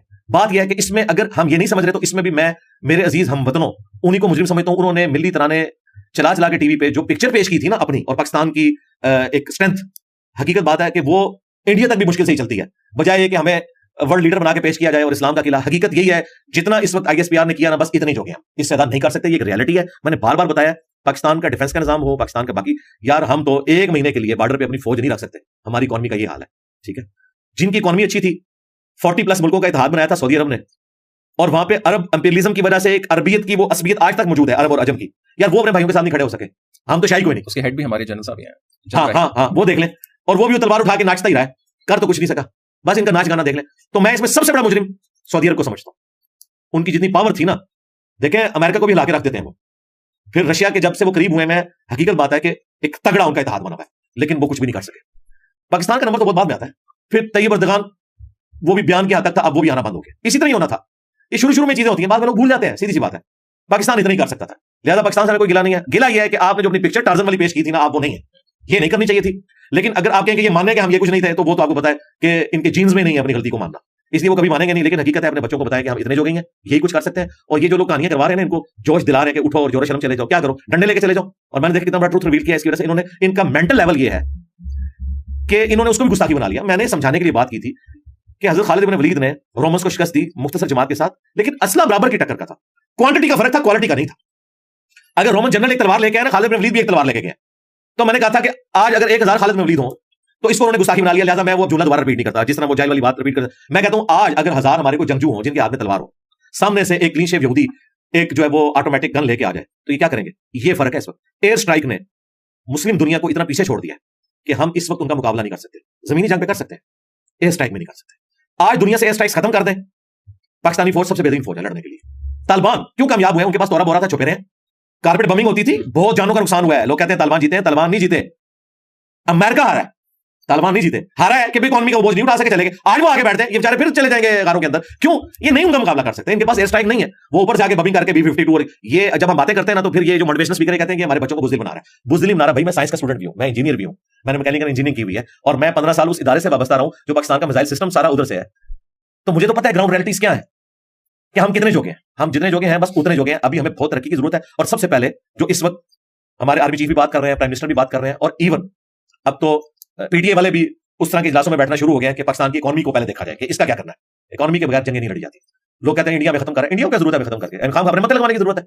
हमारी जो इकोनॉमी जिस लेवल पे पहुंच चुकी है, एक तबाही की सूरत हाल है। लेकिन कुछ ऐसे से ये बात मानने वाली है, जो क्रेडिट है कि पिछले 6-7 महीने से डॉलर तो 278 पे रुक गया ना आके, ये क्रेडिट जाता है। डॉलर की चोरी रुकी जो अफगानिस्तान हो रही थी, कस्टम में जो कुछ मामला हुए, बेहतरी की तरफ मामला जा रहे हैं। लेकिन इस बजट ने जो कोई रिफॉर्म्स हुए थे ना, उनको भी 0 से मल्टीप्लाई कर दिया। ये बजट मुझे कोई कहने में आ नहीं है, पाकिस्तान की तारीख का सबसे बदतरीन बजट है। तनख्वाहदार तबके की कमर तोड़ के रख दी है, और इसकी वजह से कोई मोहब्बत के जज्बात नहीं है। इस वक्त जितने लोग गवर्नमेंट में बैठे हैं, जिन जमातों से कम मुझसे और मेरे स्टूडेंट से ये उम्मीद ना रखें कि इस तरह के बजट के साथ हमारा कोई स्टूडेंट या मैं इनको अगले इलेक्शन में वोट डालने वाला हूं। पिछले इलेक्शन में किसको डाली, वो एक अलग मामला है, मुख्तलिफ जमातों को डाली। अगले इलेक्शनों में इस तरह के लोग जब वोट मांगने आएंगे ना, हम उनको वोट कम से कम इनको नहीं डालेंगे। आपने वहां तालिबान की बात की, आपको उनका क्या निजाम की क्या किस तरह लग रहा है? अभी 2-2.5 साल हो गए, एक इस्लामी निजाम सपोजिटली उसको वो लड़के आए हैं, अभी वो भी फिगर आउट कर रहे हैं। वो ये नहीं कि वो कहते हैं जी ये परफेक्ट है, बिकॉज कुछ लोगों से हमारी बात हुई तो वो खुद है कि यार हम खुद पहाड़ों से उतर के आए हैं, तो फिगर आउट कर रहे हैं। कंधारी उलमा का एक जरा सख्त स्कॉलर्स हैं, वो तो खवातीन के राइट्स और वो सारा, बट एज एन होल आप कैसे देखते हैं? सिर्फ एक जो खवातीन वाला इशू है ना, इसमें मुझे तालिबान से इख्तिलाफ है। बाकी सलूट है जी तालिबान को, इस वजह से नहीं कि जो थ्योरेटिकल खिलाफत राजदा आपने बनाई थी उसके मुताबिक चल रहे हैं, वो प्रेजेंट वर्ल्ड के मुताबिक चल रहे हैं। सबसे दोस्तियां काटी हैं। उनका कोई सख्त बयान आया फिलिस्तीन के हवाले से? क्यों नहीं आया? ये उन्होंने कमिटमेंट की है, ठीक है। अरबियों ने इन्हें बताया कि भाई ये अफगानी अल्लाह के बंदो पैसा लगाओ, ये अफगान पश्तून मूवमेंट है, ये इस्लामिक मूवमेंट नहीं है। कोई बेवकूफ इस मूवमेंट को खुमैनी साहब की तरह इस्लामिक मूवमेंट ना समझे। वो इस्लामिक मूवमेंट थी, एक सुन्नी होते हुए भी मैं कह रहा हूं खुमैनी साहब की जो मूवमेंट थी वो इस्लामिक मूवमेंट थी। अगरचे उस वक्त सेकुलर्स भी उनके साथ थे, क्योंकि रिसोर्सेज का इशू था, सारे उनके साथ खड़े हुए। इनकी मूवमेंट कतन कोई इस्लामिक मूवमेंट नहीं है, ये एक प्योरली पश्तून मूवमेंट है, अफगान मूवमेंट। उसको इस्लाम का एक रंग है, ज़ाहिर डोमिनेंट उलमा वाला। उन्होंने वहां पे जी सबसे बड़ी बात है अमन कायम कर दिया, सलाम है। लेकिन ये तो बहुत बड़ी बात है, आप पश्तून मूवमेंट कह रहे हैं, ये तो अमरात इस्लामी और अमीरुल मोमिनीन और टर्म्स तो कोई भी इस्तेमाल की जा सकती है। मुझे बताएं अल्लाह के बंदो, यहां पे आपकी जो पार्लियामेंट है उसके लिए मजलिस शूरा, मजलिस शूरा किधर? मजलिस शूरा में ये पार्लियामेंटरियन बैठे होते थे। टर्म्स मीठी मीठी आप ले लें, आप जो है वो तकाफुल का नाम रख दें, ठीक है, अरबी टर्म्स यूज कर लें, वो उन्होंने अच्छी की है, वो करनी चाहिए उनको। लेकिन प्रैक्टिकली मैं आपको बता रहा हूं, उनकी अव्वलीन तरजीह अफगानिस्तान की इकोनॉमी है। उन्होंने लिथियम के ज़खायर का भी पूरा अपना कमिटमेंट कर लिया है चाइना के साथ। फिर अपनी मदद आपके तहत जो इतना बड़ा वो एक नया निजाम कायम कर रहे हैं, वो भी आपके सामने है। उन्हें पता है कि हमने मामला को किस तरह लेके चलना है। सबसे बड़ी बात है, तालिबान को मैं क्रेडिट दूंगा, अगरचे तालिबान की सोच, उनके अकायद और जिसको वो इस्लाम समझते हैं, मैं सिरे से उनके साथ एग्री नहीं करता। मैं इस वक्त ये वो बंदा बात कर रहा है, लिहाजा किसी को बुरा ना लगे इस हवाले से कि मैं कोई उनका फ्रंटमैन बना हूं। मैं समझ रहा हूं कि जो दुनिया के तकाजे उनको वो लेके चल रहे हैं, उन्होंने अमन कायम कर दिया उस कबायली सिस्टम में जहां दुनिया की कोई पावर अमन कायम नहीं कर सकती, तो उन्होंने करके दिखाया। उन्होंने सजाएं नाफिज की हैं। औरतों वाला जो मामला है ना, उसमें उनका आर्गुमेंट सुने, वो कहते हैं पहाड़ों से हमारे ये नौजवान उतरे हैं, इन्होंने औरतें देखी नहीं हुई हैं और ये पागल हो जाते हैं औरतों को देख के। अच्छी बात है, उन्होंने बता दिया कि क्या है, कि इनके भी वो तज़किया नफ्स नहीं हुआ था। वो कह रहे हैं कुछ अरसे बाद हम ये सिलसिला शुरू कर देंगे। हम भी समझते हैं कि औरतों की तालीम बिल्कुल दुरुस्त है, लेकिन हमें थोड़ा टाइम दें। मैं उनको इतना ऑप्टिमिस्टिक क्यों देख रहा हूं, पैसिमिस्टिक नहीं देख रहा। गोरे जो रिपोर्ट बना रहे हैं उनके बारे में, वो तो आप देखें ना, कितनी डॉक्यूमेंट्रीज बनी है। अभी मैं रिसेंटली एक डॉक्यूमेंट्री देख रहा था, उसमें एक औरत, उसका हस्बैंड फौत हो गया और उसके देवर ने जबरदस्ती उसके ऊपर कब्जा किया कि इससे मैंने शादी करनी है। वो कोर्ट में पेश हुई है, और कोर्ट भी उनकी सादा सी एक, आप देख रहे हैं मस्जिदों में कोर्ट लगी हुई है। अच्छा, मेरा दिल गवाही दे रहा था कि इस्लाम के मुताबिक ये फैसला करेंगे, और मैं फिर सोच रहा था कि आज अगर इस्लाम के बगैर यहां कबायली सिस्टम होता ना, तो वो औरत उसी देवर को मिलती। लेकिन चूंकि इस्लाम की छाप थी, उस काजी ने कहा कि अल्लाह ने औरत को राइट दिया है, चाहे तो तुम्हारे साथ शादी करे या किसी और के साथ, तुम जो इसकी ड्यू विरासत बनती है वो इसको दोगे, और वहां पे वो बकायदा इसकी पूरी वीडियो बनाई जा रही थी। मुझे इतनी खुशी हुई कि ये जो तालिबान का पॉजिटिव फैक्टर है, पूरी दुनिया की कुव्वतें मिलकर कबायली सिस्टम में ये इस्लाह नहीं ला सकते थे जो तालिबान ले आए, और वो उसको नाफिज करते हैं। ये नहीं है कि उन्होंने औरतों के आपको तो सिर्फ नजर आ रहा है कि उन्होंने स्कूल जाने से रोका है। ये जो हक है इतना बड़ा कि देवर कब्जा कर ले भाभी के ऊपर, और मजाल अगर उन्होंने डिसीजन किया है वो देवर सोच भी नहीं सकता, सीधा टांग देंगे वो, ठीक है। फिर वहां पे आपको पता है ये जो एक लवातत वाला मामला होमोसेक्सुअलिटी का, जबरदस्ती बच्चों के साथ करते थे, और तालिबान मूवमेंट भी शुरू इससे हुई थी। मुल्ला उमर ने जो पहला, वो तो बेचारे एक मदरसा चला रहे थे, उन्होंने जब मदरसों में इस तरह के मामला हुए तो उन्होंने एक फोर्स बनाई थी कि इनकी इस्लाह करेंगे कि आप लोग इस्लामी गुलामी करें, इससे वो इतनी बड़ी मूवमेंट बनी। उन्होंने एलानिया टांगे ऐसे लोग जिन्होंने बच्चों के साथ, जो आपके यहाँ पे हमें चीखना पड़ता है, और आप जैसे लोग भी, मेरे जैसे भी मॉडर्न ज़हन रखने वाले लोग कहते हैं यार ये क्या कर रहे हैं मदरसों में, वहां अगर उन्होंने जनाब लाशों को लटकाया, एलानिया पूरे शहर में घुमाया। मुझे बताएं अगर आपको ये 5-6 लाशें नजर आए ना, कई दिन बुखार नहीं उतरता बंदे का, तो वो चीजें एड्रेस हो रही हैं। इस लिहाज से चंद एक चीजों पे हमें रिजर्वेशन है। ओवरऑल इस प्रेजेंट वर्ल्ड में जिस तरह जिंदगी गुजारनी चाहिए वो गुजार रहे हैं। उन्होंने देखें एथियस्ट के साथ दोस्ती कर ली है। चाइनीज कौन है, कोई ज्यूज क्रिश्चियन तो नहीं कि कोई आप गुंजाइश निकाले, तो एथियस्ट है। वहां पे वो एक जापान का डॉक्टर जो पिछले दिनों जो है वो एक बम धमाके में हलाक हुआ, जिसने वहां पे इतना जबरदस्त सिस्टम किया, उनका वो सारा नहर वाला सिलसिला भी, ग्रीन बेल्ट्स जहां वो बन रही हैं, तो वो तो टोटली एक जो मॉडर्न एक रियासत को होना चाहिए ना, वैसे लेके चल रहे हैं। बल्कि मुझे ये कहने में याद नहीं है कि तालिबान अपने मुल्क को इकोनॉमी के पॉइंट ऑफ व्यू से पाकिस्तान से अच्छा लेके चल रहे हैं। लास्टली अगेन ये बहुत बड़ा टॉपिक है कि उनका रोल टीटीपी के साथ क्या है, बिकॉज वहां से बहुत सारे फाइटर्स आए, बट इसको हम सिर्फ पाकिस्तानी कॉन्टेक्स्ट में ऑपरेशन दोबारा से अभी अजमेर से काम हो रहा है। हम लोग देखते हैं कि हर कुछ अरसे बाद हमें ये चीज नजर आती है। ओवरऑल आप इसको किस तरह देखते हैं कि ये कोई किस तरह इसको फिक्स किया जा सकता है कि सर ये इमर्ज होती है फिर खत्म हो जाती है, इसमें रिलीजियस स्कॉलर्स का क्या किरदार है? ठीक है, जो अफगानिस्तान के साथ ताल्लुक आता है वो तो एक अलग है, बट कहीं ना कहीं वो भी कनेक्शन है। हम वो खवारिज जिनको कहते रहे कि ये तो इंडिया की सपोर्ट है, बट तालिबान भी कहीं ना कहीं सॉफ्ट कॉर्नर उनका है। बट ऑपरेशन ये जो भी होने जा रहा है या बातें हो रही हैं, इस पूरी चीज को आप कैसे देखते हैं? वो ऑपरेशन तो मुझे लग रहा है कि शायद पीटीए के खिलाफ ही हो रहा है, और बीच में टीटीपी और बाकी लोग भी आ जाएंगे, मुझे तो ये नजर आ रहा है। अच्छा, अब रहा मसला कि ये बार बार हमें कभी ज़रबे अज़्म, कभी रद्दुल फसाद, कभी अज़्म इस्तेहकाम, तो ये तो हमारी मजबूरी है। हम कंबल को छोड़ना चाहते हैं, कंबल हमें नहीं छोड़ रहा। हमने जो इतनी गलतियां की हैं, इतनी जल्दी तो जान नहीं छोड़ेगी, सीधी सी बात है। इसके लिए आपको काउंटर नैरेटिव लॉन्च करना पड़ेगा। जो ये हमें पढ़ाते होते हैं ना, पाकिस्तान की नजरियाती हुदूद की हिफाजत हम कर रहे हैं, नजरियाती हुदूद की हिफाजत कोई नहीं हो रही है, जुग्राफिया की हिफाजत हो रही है। अभी तक कोई सीरियस कोशिश नहीं हुई है। मुझे बताएं वो तमाम उलमा जो इन चीजों में बोलते थे, एक एक करके खुद कुछ हमलों में शहीद कर दिए गए। एक बंदा बचा था, गांधी साहब, वो बेचारे पूरी जिंदगी मलेशिया गुजारी और अब वो बैठे हुए हैं अमेरिका के अंदर। तो नजरियाती हुदूद की हिफाजत गांधी साहब ने करनी है, आर्मी चीफ नहीं कर सकता। ये जो आप इस तरह की चीजें लॉन्च कर रही हैं, नजरियाती हुदूद की हिफाजत नहीं कर सकते, जुग्राफियाई हुदूद की हिफाजत कर सकते हैं। इसके लिए वो उलमा, मुफ्ती तकी उस्मानी साहब, डिसेंट उनकी इस एतबार से अप्रोच है, और वो इस किस्म की एक्स्ट्रा जुडिशियल एक्टिविटीज जो मजहबी तंजीमें कर रही हैं वो उसे बिल्कुल एलानिया कंडेम करते हैं। पूरी दुनिया में जितना इस तरह का मामला हो रहा है, अभी तो मैंने उनका कल एक इंटरव्यू देखा है इंग्लिश में, उन्होंने 5 मिनट का क्लिप रिकॉर्ड कराया, उसमें उन्होंने क्लियर कट करा कि दुनिया में जिस किस्म की भी हुकूमतें हैं मुसलमानों की, उनका साथ दें और आप पॉलिटिकल स्ट्रगल करें। ये जत्थे बना के इस तरह चढ़ दौड़ना, इसकी वजह से तकी उस्मानी साहब की अपनी लाइफ भी वनरेबल हुई है, उन पर भी अटैक हुए हैं उन लोगों की तरफ से। तो अगर इतनी बड़ी बड़ी पर्सनैलिटीज को इनको फ्रंट पे लाके इनके जरिए काउंटर नैरेटिव लॉन्च किया जाए और फिर लोगों को समझाया जाए, फिर ये मामला। लेकिन वो हुआ है, बट वो फेल होता रहा है। नहीं, कोई नहीं हुआ। आप किस तरह कहते हैं, मुझे बताएं। 2010 के बाद काफी ज्यादा सरकार इस तरह नहीं है कि आपने एक आध कोई प्रेस कॉन्फ्रेंस करवा दी, वो भी यार मुझे बताएं, जब ये श्रीलंकन को कत्ल किया गया था, एक तारिक जमील साहब आए सामने, उस वक्त जितनी मजहबी तंजीमें थी, टीएलपी के किसी बड़े बंदे का कोई बयान ये दिलवा सके? कौन लोग थे वो? टीएलपी के मोटिवेटेड लोग थे, अगरचे वो समझते थे कि गलत हुआ है, लेकिन उसे बयान नहीं दिलवा सके। जो हम भी कोशिश करते हैं कि फलां मुल्क हमारे हक में बयान दे दे और हम नहीं दिलवा सकते, या फलां के खिलाफ दे दे, ये इन लोगों से नहीं दिलवा सकते। मैं हमेशा हर दफा कहता हूं कि तो इन्हें मजहब के मामले में जब कोई मसला उठे और आपको पता चल गया तो आप इनसे बयान दिलवाएं। ये जड़ा वाला जो वाकया हुआ, दर्जनों चर्च चले, कितना नुकसान हुआ, फिर सरगोदा में, सवात में। इसके बाद क्या हमारी एस्टैब्लिशमेंट का काम नहीं था कि साद रिजवी को बैठाते और कहते कि तू बोल? अगर ये नहीं करवा सके तो आप चाहे ज़रबे अज़्म कर लें, रद्दुल फसाद कर लें, या आप जुग्राफियाई हुदूद की हिफाजत करेंगे, नजरियाती हुदूद की हिफाजत नहीं होगी जब तक इनके बड़े आके कंडेम नहीं करेंगे, जिनकी पब्लिक में से है। ये मम्मी डैडी किस्म के मौलवियों के जरिए बयान दिलवाना, मुझे बताया तारिक जमील के बयान की क्या अहमियत है? हर कोई मामला होता है, खान साहब का मसला हो, उनकी गवर्नमेंट हो, वो खान साहब का स्पोक्समैन होता है, शहबाज शरीफ साहब आ जाए, उनका स्पोक्समैन होता है। तो ये तो इस तरह के जो बंदे हैं ना जो आपने लॉन्च किए हैं, आपसे मुराद जिनका आप जिक्र कर रहे हैं एस्टैब्लिशमेंट का, तो ये नजरियाती हुदूद की हिफाजत नहीं कर सकते। इनकी कोई वर्थ ही नहीं है भाई, वर्थ है मुफ्ती मुनीब की, वर्थ है मुफ्ती तकी उस्मानी साहब की। और ये डायलॉग हो, पब्लिकली आके करें और इनको पाबंदी की जाए कि जो बातें आप यहां पे कर रहे हो अपने जुमे के खुतबों में भी यही बातें करनी है। इस तरह कोई नहीं होता, सीधी सी बात है। कोई अभी मैं समझता नहीं हूं कि नजरियाती हुदूद की हिफाजत के लिए कोई हुआ है। रहा मेरा मसला, मैं अपनी कैपेसिटी में कर रहा हूं। जिस तरह सेकुलर्स जो है ना, उनकी मजबूरी है, वो हमारे दोस्त उन्होंने बड़ी अच्छी बात की थी कि सेकुलर्स का खुदा जो है वो ट्रुथ है, मेजॉरिटी का। मैं उन लोगों की बात कर रहा हूं, आसमा जहांगीर, कि तालिबान उनके कुफर के फतवे जारी कर रहे हैं, और जब तालिबान को कोई वकील नहीं मिलता वो कहती है मैं फ्री लड़ूंगी, सच्चाई के लिए खड़ी हुई ना, ठीक है। आसमा जहांगीर जैसे मर्दों की हमें जरूरत है, औरतों की भी जरूरत है। एक आसमा जहांगीर आप 70 सालों में सिर्फ पैदा कर सकें, ये एक दाढ़ी पगड़ी वाला बंदा कह रहा है। कितने लोग हैं जो सच्चाई के लिए खड़े होते हैं, कोई दिलेरी दिखाने के लिए खड़ा नहीं होता। आसमा जहांगीर को सबसे ज्यादा तकलीफें किससे उठानी पड़ी? मजहबी तबके से, एस्टैब्लिशमेंट से। फिर आप ये कहते हैं कि ये लोग आपकी खिदमत करें और आज आपका किबला दुरुस्त हुआ है, तो आसमा जहांगीर या उनकी लेगेसी जो लेके चल रहे हैं वो फौज के हाथ में खड़े हो जाए। उन्हें तो खतरा है कल को आपका किबला बदला तो सबसे पहले इनको आप शहीद होते हुए देखेंगे।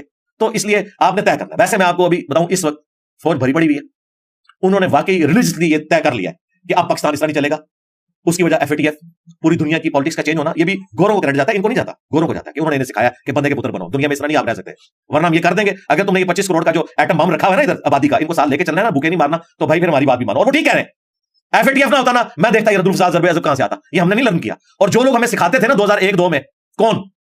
जावेद गांधी साहब, नजम सेठी साहब, आमिर मीर साहब, ये उस वक्त इनको कहते थे ये गद्दार वतन है, ये बांग्लादेश के एजेंट है। आज उन्हीं लोगों का नैरेटिव लिया हुआ है। वही बात है कि डॉन लीग पहले प्राइम मिनिस्टर को फारिग करवाते हैं, बाद में डॉन लीग कहते हैं ये सबसे बेस्ट पॉलिसी है कि हमें इंडिया के साथ दोस्ती करनी है। तो यार आप लोग मुखलिस नहीं। गांधी साहब हमारे उस्ताद हैं, हमें उनसे अकायद में इख्तिलाफ है, लेकिन उनकी बात बहुत अच्छी है कि अगर हमने इखलास के साथ कोई भी सिस्टम यहां पे नाफिज कर दिया होता, इस्लामिक नॉन इस्लामिक या जो भी दुनिया में, इखलास के साथ उसके प्रिंसिपल को फॉलो करते ना, तो आज हमारी हालत ना होती। जो भी है वो तय कर ले, लेकिन उसको फिर रिलीजियसली फॉलो करें, कोई भी सिस्टम हो। ये मैं for the sake of argument बात करूं, आइडियली तो जो मेरी थॉट्स है मैं रिलीजियस बंदा हूं, लेकिन मैं कहता हूं कि अगर किसी ने जो इस वक्त प्रेजेंट सिस्टम है इसको भी ईमानदारी से चलाया और इसका एंड रिजल्ट सही निकला। अब मुझे बताएं 2017 में हंसता बसता मुल्क था, दो बंदों ने डिसाइड किया, चलते टायर में डंडा दे दिया, ठीक है, 5 रुपए की रोटी थी उस वक्त की। आप डॉलर की कीमत देखें, हंसता बसता मुल्क इन्होंने अदविया के साथ मिलकर एस्टैब्लिशमेंट ने उजाड़ दिया। अब इसकी रेमेडी कई डिकेड्स तक नहीं होनी, ठीक है। फिर आरटीएस हुआ, अब फॉर्म 45 तो सबको नजर आ रहा है, आरटीएस किसी को नजर नहीं आ रहा, ठीक है। अब वो अपनी जगह चीखते हैं, वो कहते हैं यार हम मुल्क की खिदमत कर रहे थे, हमें डिफेम कर दिया, अब बच्चे इनके साथ लगे हैं, अब हमें ये कह रहे हैं कि जी अब वो अब हम जीरो से स्टार्ट कर लें। वो उधर नहीं मानते, वो आप जाके वो बूट को इज्जत दो पे आ गए, वोट को इज्जत दो से, और जो सेम पेज थे वो वोट को इज्जत दो करके। आई थिंक ये प्रॉब्ली पहली कॉन्वर्सेशन है जिसमें एस्टैब्लिशमेंट का बहुत ज्यादा जिक्र हुआ। लास्टली जनरल आसिम के लिए अगर आप एक मैसेज दें, लेट्स से वो ये पॉडकास्ट देख रहे हैं, तो वो क्या होगा? जनरल आसिम के लिए मेरा मैसेज ये है कि मेरी जो मंसूर अली खान के साथ पॉडकास्ट हुई है वो देख लें। जितने सख्त सवाल वो कर सकते थे उन्होंने किए हैं, और मैंने उन्हें जिस तरीके से ईमानदारी से कहना था वो कहा। जहां पे मैंने 1-2 सवालात के ऊपर वेल लेफ्ट किया, उसके पीछे रीजन यह है कि मेरा रिलीजन मुझे इजाजत नहीं देता कि मैं किसी साहबी के कहने पे उसके फैक्ट्स और फिगर्स जो कि साबित नहीं है किसी को चोर डाकू को, उसकी वजह से बात पीडीए वाले लोग नाराज हुए कि जिनके सामने बात क्यों नहीं की। इसलिए कि भाई इस तरीके से नहीं होगा मामला कि मैं इस तरह कैटेगोरिकली किसी के बारे में कर दूं। तो सबसे पहले तो वो पॉडकास्ट देखें, वो देख चुके होंगे, क्योंकि आजकल तो मंसूर अली खान जो है उस स्टेटस के ऊपर आ चुके हैं आपके सामने। बाकी वो उनके जो नजरियात है वो कोई प्रो एस्टैब्लिशमेंट नहीं है, वो डेमोक्रेटिक बंदे हैं, लेकिन ज़ाहिर हालात वाकयात ऐसे चल रहे हैं। बाकी जहां तक मामला है पीटीए के वाले से, एक जनरल एडवाइस नहीं, मैं तो पीटीए के वाले से बात करूंगा। अगर मैं पीटीए की पॉलिटिक्स को क्रिटिसाइज करता हूं तो मैं जब उनके हक में बात करूंगा तो भाई नेम करूंगा कि जो 9 मई का इशू हुआ उसमें जितने लोग जियो फेंसिंग के अंदर पड़े हुए हैं, आज 1 साल से ज्यादा गुजर चुका है, उसमें कई बेगुनाह लोग भी हैं, उनके केसेस भी नहीं लग रहे। तो मेरे भाई आपने अल्लाह को जवाब दिया होना इनके बारे में, जो मुजरिम है उन्हें सजा दे। मैं कहता हूं खान साहब अगर मुजरिम साबित होते हैं उन्हें भी सजा दे। हम नहीं कहेंगे कि ये उम्मत मुसलमान का लीडर है, हैंडसम है, तो इसे छोड़ दें, बिल्कुल सजा दें। लेकिन जो बेचारे आम गरीब लोग हैं, किसी ने मोर उठा लिया है, किसी ने कोई वहां से कुर्सी उठा लिया है, तो क्या इस्लाम में और पाकिस्तान के आयन में इसकी सजा यह है कि वो 1 साल तक जेल में रहे और कोई वकील उसका मुकदमा लड़ने के लिए तैयार ना हो और कोई अदलिया उसे जमानत देने के लिए तैयार ना हो? उन लोगों को फिल फॉर उनके केसेस चला के फारिग किया जाए जो बेगुनाह है। जो गुनाहगार है उन्हें भी सजा उतनी दी जाए जितनी उनकी बनती है। ये नहीं है कि आप अपना गुस्सा निकालने के लिए वला यजरिमन्नकुम शनआनु कौमिन अला अल्ला तादिलू इदिलू हुवा अक़रबु लित्तक़वा। अब हाफिज साहब को तो अरबी आती है, उन्हें पता है कि देखना किसी कौम की दुश्मनी तुम्हें इस पे ना उभारे कि तुम इंसाफ का रास्ता छोड़ दो, इंसाफ करो, वही तकवे के करीब है। यही रविश होनी चाहिए। रहा पीटीआई, उनको भी मैं मैसेज दूंगा कि 9 मई का मसला पीटीआई से भी उनके लीडर से भी मिस हैंडल हुआ है। उनके बयान उनको हार्ट करेंगे, उन्होंने खुद माना है। पहले उन्होंने कहा कि ऐसे ही होना चाहिए था, बाद में उन्होंने कहा मैं कंडेम करता हूं। वो उनके गले फिट हुआ है, सीधी सी बात है। वो उनको केसेस का सामना करना है, और फिर ये कहना कि फौज ने खुद करवाया, ये बिल्कुल गलत है। हमें नजर आ रहा है वो कौन लोग हैं। हाँ, ये हो सकता है कि होने दिया हो, रोका ना हो, इसमें मैं उनके साथ हूं। मैं कहता हूं रोका ना हो तब भी आपका ये काम नहीं है। मेरे स्टूडेंट्स अगर जाके किसी इस तरह की जगह पे हमला करते हैं और मैं कल को ये कहूं कि वहां पे पुलिस क्यों नहीं थी, मेरे स्टूडेंट घुस के, नहीं, पुलिस होना ना होना अलग बात है। मैं मुजरिम हूं कि मैंने इस किस्म की ब्रीड तैयार की है, मैं उसे ऑन करूंगा और मेरे को स्टूडेंट्स की हरकत करता है, सजा मिलेगी। इस्लाम में इस तरीके से किसी की सजा नहीं माफ होती है, अलग बात है। तो दोनों तरफ से ऐसा मामला हुआ है। इस मामले में जो बेगुनाह लोग हैं उन्हें छोड़ा जाए। रहे बाकी, मैं उनके लिए कोई सिफारिश नहीं करूंगा। मैं समझता हूं ये पाकिस्तान का 9/11 है। ये फौज ना भी कहे ना, ये वो बंदा कह रहा है जिसकी नौकरी फौज से फारिग हुई है, ठीक है, जिसे इस वक्त 11-12 एफआईआर का सामना है। उसके बावजूद मैं कहूंगा कि मेरे लिए इंस्टीट्यूशन के तौर पे फौज पहले नंबर पे, आज से मुनीर होंगे, कल को कोई और होगा, लेकिन मैं नहीं चाहता कि पाकिस्तान की फौज इस लेवल पे आ जाए कि अवाम के दिल में ऐसी नफरत आए कि पाकिस्तान का हाल लीबिया वाला हो। और इस मामले में पहले नंबर पे फौज का काम है कि वो अपनी परसेप्शन को दुरुस्त करे और अपने पुराने गुनाहों से माफी मांगे पब्लिकली। नवाज शरीफ साहब ने तो हिम्मत करके माना कि मैं बेनजीर के साथ गलत करता रहा। इमरान खान साहब ने नहीं माना अभी तक, सवाए काजी फाइज ईसा के केस में, केस गलत बनाया था। बाकी केसेस को उन्होंने अभी तक खुद एडमिट नहीं किया। उनको भी करना होगा, और फौज को भी मानना होगा कि ज़ियाउल हक भी गलत करता रहा, मुशर्रफ भी गलत करता रहा, बाजवा साहब भी गलत करते रहे, फैज अमीर भी गलत करता रहा, और हमसे भी इस मामले में ज्यादती होगी। जब तक हम अपनी गलतियां नहीं मानेंगे हम आगे जा नहीं सकते। ये कहते हैं कि जी हम गलती अलग की मानेंगे, पब्लिकली नहीं मानेंगे। चले, ये अगर हरकत करते हैं पॉलिटिकल लीडर से, मैं एक्सपेक्ट नहीं करता यार। पॉलिटिकल लीडर्स का काम है उन्हें पुलिस गिरफ्तार करने आए, वो सामने आए, पेट्रोल बम ना फेंके, फिर तो हम जरदारी को दिलेर समझेंगे, हम तो नवाज शरीफ को और मरीम नवाज को दिलेर समझेंगे। आप चुपते फिर रहे हैं। मैंने उसको कहा था खान साहब गिरफ्तारी दें, आप बड़े लीडर बनेंगे। देखें कितनी बड़ी करामत हुई है, इस वक्त सबसे ज्यादा पॉपुलर लीडर वो बन गया जेल की वजह से। और रईस कसर मारे गए जो इस किस्म के इद्दत केस ने बना दी। तो वो इलादा बात है, उनको ओवरऑल फायदा हुआ है। लेकिन ये फायदा नेशन को तब होगा कि खान साहब निकल के वही हत्या ना करें जो उन्होंने पहले की थी, वो चेंज हो, वो सीखें, और मेरा ख्याल है बहुत कुछ सीखे होंगे इन गर्मियों में, बहुत ज्यादा सीखेंगे। और जो बाकी लीडर्स हैं, मरीम नवाज, नवाज शरीफ, अली अमीन गंडापुर, याकीन लोग किस बंदे को इनके साथ मिला, वो रनिंग है, लेकिन वो आपको पता है वो क्या है। बाकी आप बिलावल भुट्टो की बात करें, जब इमरान खान साहब का जिक्र हुआ फिर अली अमीन का तो जिक्र होना ही नहीं चाहिए। वो इमरान खान साहब देखे कि वो उन्होंने किस किस्म का बदला लगाया, बुजदार प्लस लगा दिया। ठीक है, मैं तो उसको बुजदार प्लस समझता हूँ। अभी तक इन्होंने नहीं सीखा। बुजदार की जगह अगर चौधरी परवेज इलाही पंजाब का वजीर आला होता ना, नून लीग दोबारा इलेक्शन नहीं थी जी सकती यहाँ। ठीक है, अगर इनको पता होता कि हमने पंजाब के साथ क्या करना है, तो अलग बात। अब आ जाए आप इस तरफ, जो आपने बात की मरीम नवाज, बिलावल भुट्टो, मैं समझता हूँ ये समझदार लोग हैं, इन्होंने जिंदगी के उतार चढ़ाव देखे हैं, अपने घरों में देखे हैं और तकलीफें काटी हैं इन्होंने। इनको चाहिए कि ये वो कुछ ना करें जो कुछ इनके साथ इनके मुखालफिन ने किया था, और आगे चले, स्पेस दें। ये जो इस किस्म के कवानीन पास करना कि हम फलां पे आर्टिकल 6 लगाएंगे, फलां ये करेंगे, भाई जिस पे आर्टिकल 6 लगा के कोई रिजल्ट निकलना चाहिए था, जो इस कौम का बड़ा मुजरिम था परवेज मुशर्रफ, उसका तो आप कुछ नहीं कर सके। ठीक है, उल्टा जस्टिस वकार सेठ जिन्होंने एलिवेट होकर सुप्रीम कोर्ट में जाना था, अगरचे उनकी डेथ कोरोना में हुई है, लेकिन हमें तो बस से आते हैं कि डेथ हुई है कि उनको मारा गया एक दलेर आदमी को, तो उस वक्त तो ये सारा कुछ हुआ। अब आप वो एपिसोड रिपीट ना करें, कल को बुरा वक्त आएगा इनके ऊपर भी। ये दुनिया में मुकाफाते अमल है और पाकिस्तान में बड़ी जल्दी हो जाता है। मैं नहीं समझता, खान साहब ने कभी सोचा था, ये निजी महफिलों में कहते थे मेरे अलावा फौज के पास चॉइस ही कोई नहीं है, मुझसे ज्यादा कोई हैंडसम नहीं है, फौज ने जितनी बिगाड़ ली है, नून लीग के साथ दोबारा दोस्ती करेगी। उनको जनाब इमरान खान प्लस मिल गया शहबाज शरीफ की शक्ल में, और मैं बताऊं शहबाज शरीफ के होते हुए इमरान खान की उन्हें जरूरत भी नहीं है। अगर शहबाज शरीफ उस वक्त भी मिल जाता ना 2018 में उनको, तो इमरान खान ने वज़ीर-ए-आज़म भी नहीं होना था। और मैं आपको ये इंटरनल बात बता रहा हूं, सिर्फ ये इसको आपने मेरी परसेप्शन नहीं समझना, ये खबर भी है और ये रियलिटी। अगले 10 साल का पाकिस्तान कैसे देख रहे हैं? बस दुआ करूंगा कि अल्लाह ताला आसानी फरमाए। कोई होप है आपको लगता है? नहीं, मैंने तो ईमान वाले पॉडकास्ट में कहा था मुझे तो 500 साल तक कोई होप नहीं। तो लोग छोड़ के चले जाएं। उसकी वजह पता क्या है? देखें, इमरान खान साहब की मोहब्बत में जिस तरह लोग गिरफ्तार हैं, हर साल लाखों लोग 18 साल को क्रॉस कर रहे हैं। ये सारी की सारी ब्रीड तो खान साहब को एडलाइज करती है, क्योंकि इन्होंने तो 90s का जमाना नहीं देखा हुआ, वरना इनको पता होता कि उस वक्त कौन बी टीम थी, बाद में कौन बी टीम बना। तो ये वक्त जूझू गुजर रहा है। अगर खान साहब जिंदा रहे और वो जेल से बाहर आ गए, तो फिर इस मुल्क में स्टेबिलिटी वाली कोई चीज आपको नजर नहीं आएगी, सीधी सी बात है। और ये फौज को पता है, इसलिए वो अंदर है। ताबत है कि उनकी को गारंटी दे, उनकी गारंटी तो कोई भी नहीं दे सकता, हकीकत बात है, क्योंकि उनकी जिंदगी यूटर्न से इबारत है, वो किसी एक बात पे भी कायम नहीं रहते। इसीलिए हमें उनकी मजलूमियत तो नजर आती है, फौज की भी मजबूरी देखें। वो भी कहते हैं कि भाई इसको बाहर निकालें तो फिर आपको पता क्या करेगा, बाहर के मुल्क भेज दें तो क्या करेगा, ये अंदर बैठ के ये कुछ हो रहा है तो बाहर आके क्या करेगा। इसके लिए भाई फिर काबे की छत पे खड़ा होना पड़ेगा इमरान खान को भी, नवाज शरीफ को भी, और चीफ जस्टिस को भी, और आर्मी चीफ को भी, और पब्लिकली अपने गुनाहों की माफी मांगनी होगी कि किसने कहां क्या क्या गलत किया, और गारंटी देनी होगी कि अब हम ऐसा नहीं करेंगे। फिर कोई आगे मामला चल सकता है। अदरवाइज तो मुझे तो नजर आ रहा है कि मामला कोई ज्यादा बेहतरी की तरफ इतनी आसानी से नहीं आएंगे, अगरचे इस वक्त कोशिश हो रही है, लेकिन इसमें काफी ज्यादा टाइम लगेगा। मैं इस वक्त मुल्क को, यानी एक पॉलिटिकल जो विक्टिमाइजेशन हो रही है, इसको अगर साइड में रखें ना, इकोनॉमी के पॉइंट ऑफ व्यू से, एक बजट वाली जो मिस हैंडलिंग हुई है, वो एक मजबूरी वाला मामला IMF का, और ये शुरू कहां से हुआ, वो खान साहब तो बीच में से निकल ही गए जिन्होंने कर्जा लिया हुआ था। तो ओवरऑल ये लोग अपना जोर लगा रहे हैं कि इसे बेहतरी की तरफ लेके जाए। प्रैक्टिकली मेरे पास जो एक इंडिकेटर है डॉलर का 278 पे आना 325 से, और पिछले 6 महीने में स्टेबल होना, ये तो पॉजिटिव साइड है। ठीक है, उम्मीद है कि बेहतरी की तरफ आएगा, लेकिन अगर आप 10 साल के, नहीं 10 नहीं 10 साल चाहिए, क्योंकि हमारे मेंटल मॉडल्स बदल चुके हैं। लेकिन जो आम बंदा है वो तो फिर बड़ा डिसअपॉइंट हो गई। तो उसको हमने सोल्यूशन बताया ना कि बाहर के मुल्कों में जाए, इस मुल्क को रेमिटेंस भेजें। आज भी ये मुल्क चैरिटी पे रेमिटेंस पे चल रहे हैं, हम तो ये कह रहे हैं करें। लोग कहते हैं ये ब्रेन ड्रेन कर रहा है, और नहीं, अल्लाह के बंदो, खुद खुशियां करवानी है अपने बच्चों को, बाहर जाओ, रेमिटेंस भेजो। यहाँ पे एक एक बच्चा घर से बाहर गया, पूरी पूरी फैमिली को सपोर्ट कर रहा है, ये मुल्क चल रहा है इसके ऊपर है। आज रेमिटेंस बंद हो जाए ना, ये मुल्क बिल्कुल। तो मैं ये जो लोगों को कह रहा हूं कि जिनके पास पैसे हैं बाहर के मुल्कों में निकले, और यहाँ पे जिनके माँ बाप का कारोबार है और बच्चे पढ़े लिखे हैं, वो ये परवाह ना करें कि मेरे पास ये डिग्री है। अगर गोलगप्पे की दुकान चल रही है आपके वालिद की, मेरे भाई हजारों नौकरियां हैं गोलगप्पे की रेडी के ऊपर कुर्बान, जो आपको रिस्क हलाल दे रहा है और घर बैठ के दे रहा है, आप वो रेडी पे खड़े हो। ठीक है, अच्छे लिबास पहन के, अच्छी कुर्सियां लगा के लोगों ने साबित किया। देखें छोटे लेवल से उठ के कितने कारोबार हैं, उर्दू पॉइंट के ऊपर कई इस किस्म के लोग हैं। तो ये करें, और जो लोग बाहर जा सकते हैं तालीम के लिए जाएं, रेमिटेंस भेजें। और सबसे ज्यादा हमें जो इस वक्त इन्वेस्टमेंट करने की जरूरत है, और इस एतबार से जिस तरह भी हमारी पंजाब की गवर्नमेंट ने चाइना के साथ भी एग्रीमेंट किया कि जो हमारे पास एक अपॉर्चुनिटी है इंटरनेट के जरिए, फ्रीलांसिंग के जरिए, 60 लाख लोग बांग्लादेश में इसके साथ वाबस्ता है, 60 लाख। तो इस एतबार से, लेकिन यहां पे क्या हो रहा है जी, 6 मुहर्रम से लेके 11 मुहर्रम तक इंटरनेट बंद कर दो। अच्छा, वो आपके कैमरे में बता दूं, वो रिजेक्ट हो गई है, वो समरी आई थी, शुक्र अल्हम्दुलिल्लाह रिजेक्ट हो गई है, वरना मैंने वीडियो में रिकॉर्ड कराना था कि यार ये स्टोन एज में मैं फेंकने लगे, यार लोगों की रोजी रोटी इसके साथ वाबस्ता है, यार किन चक्रों में पड़े हुए हो।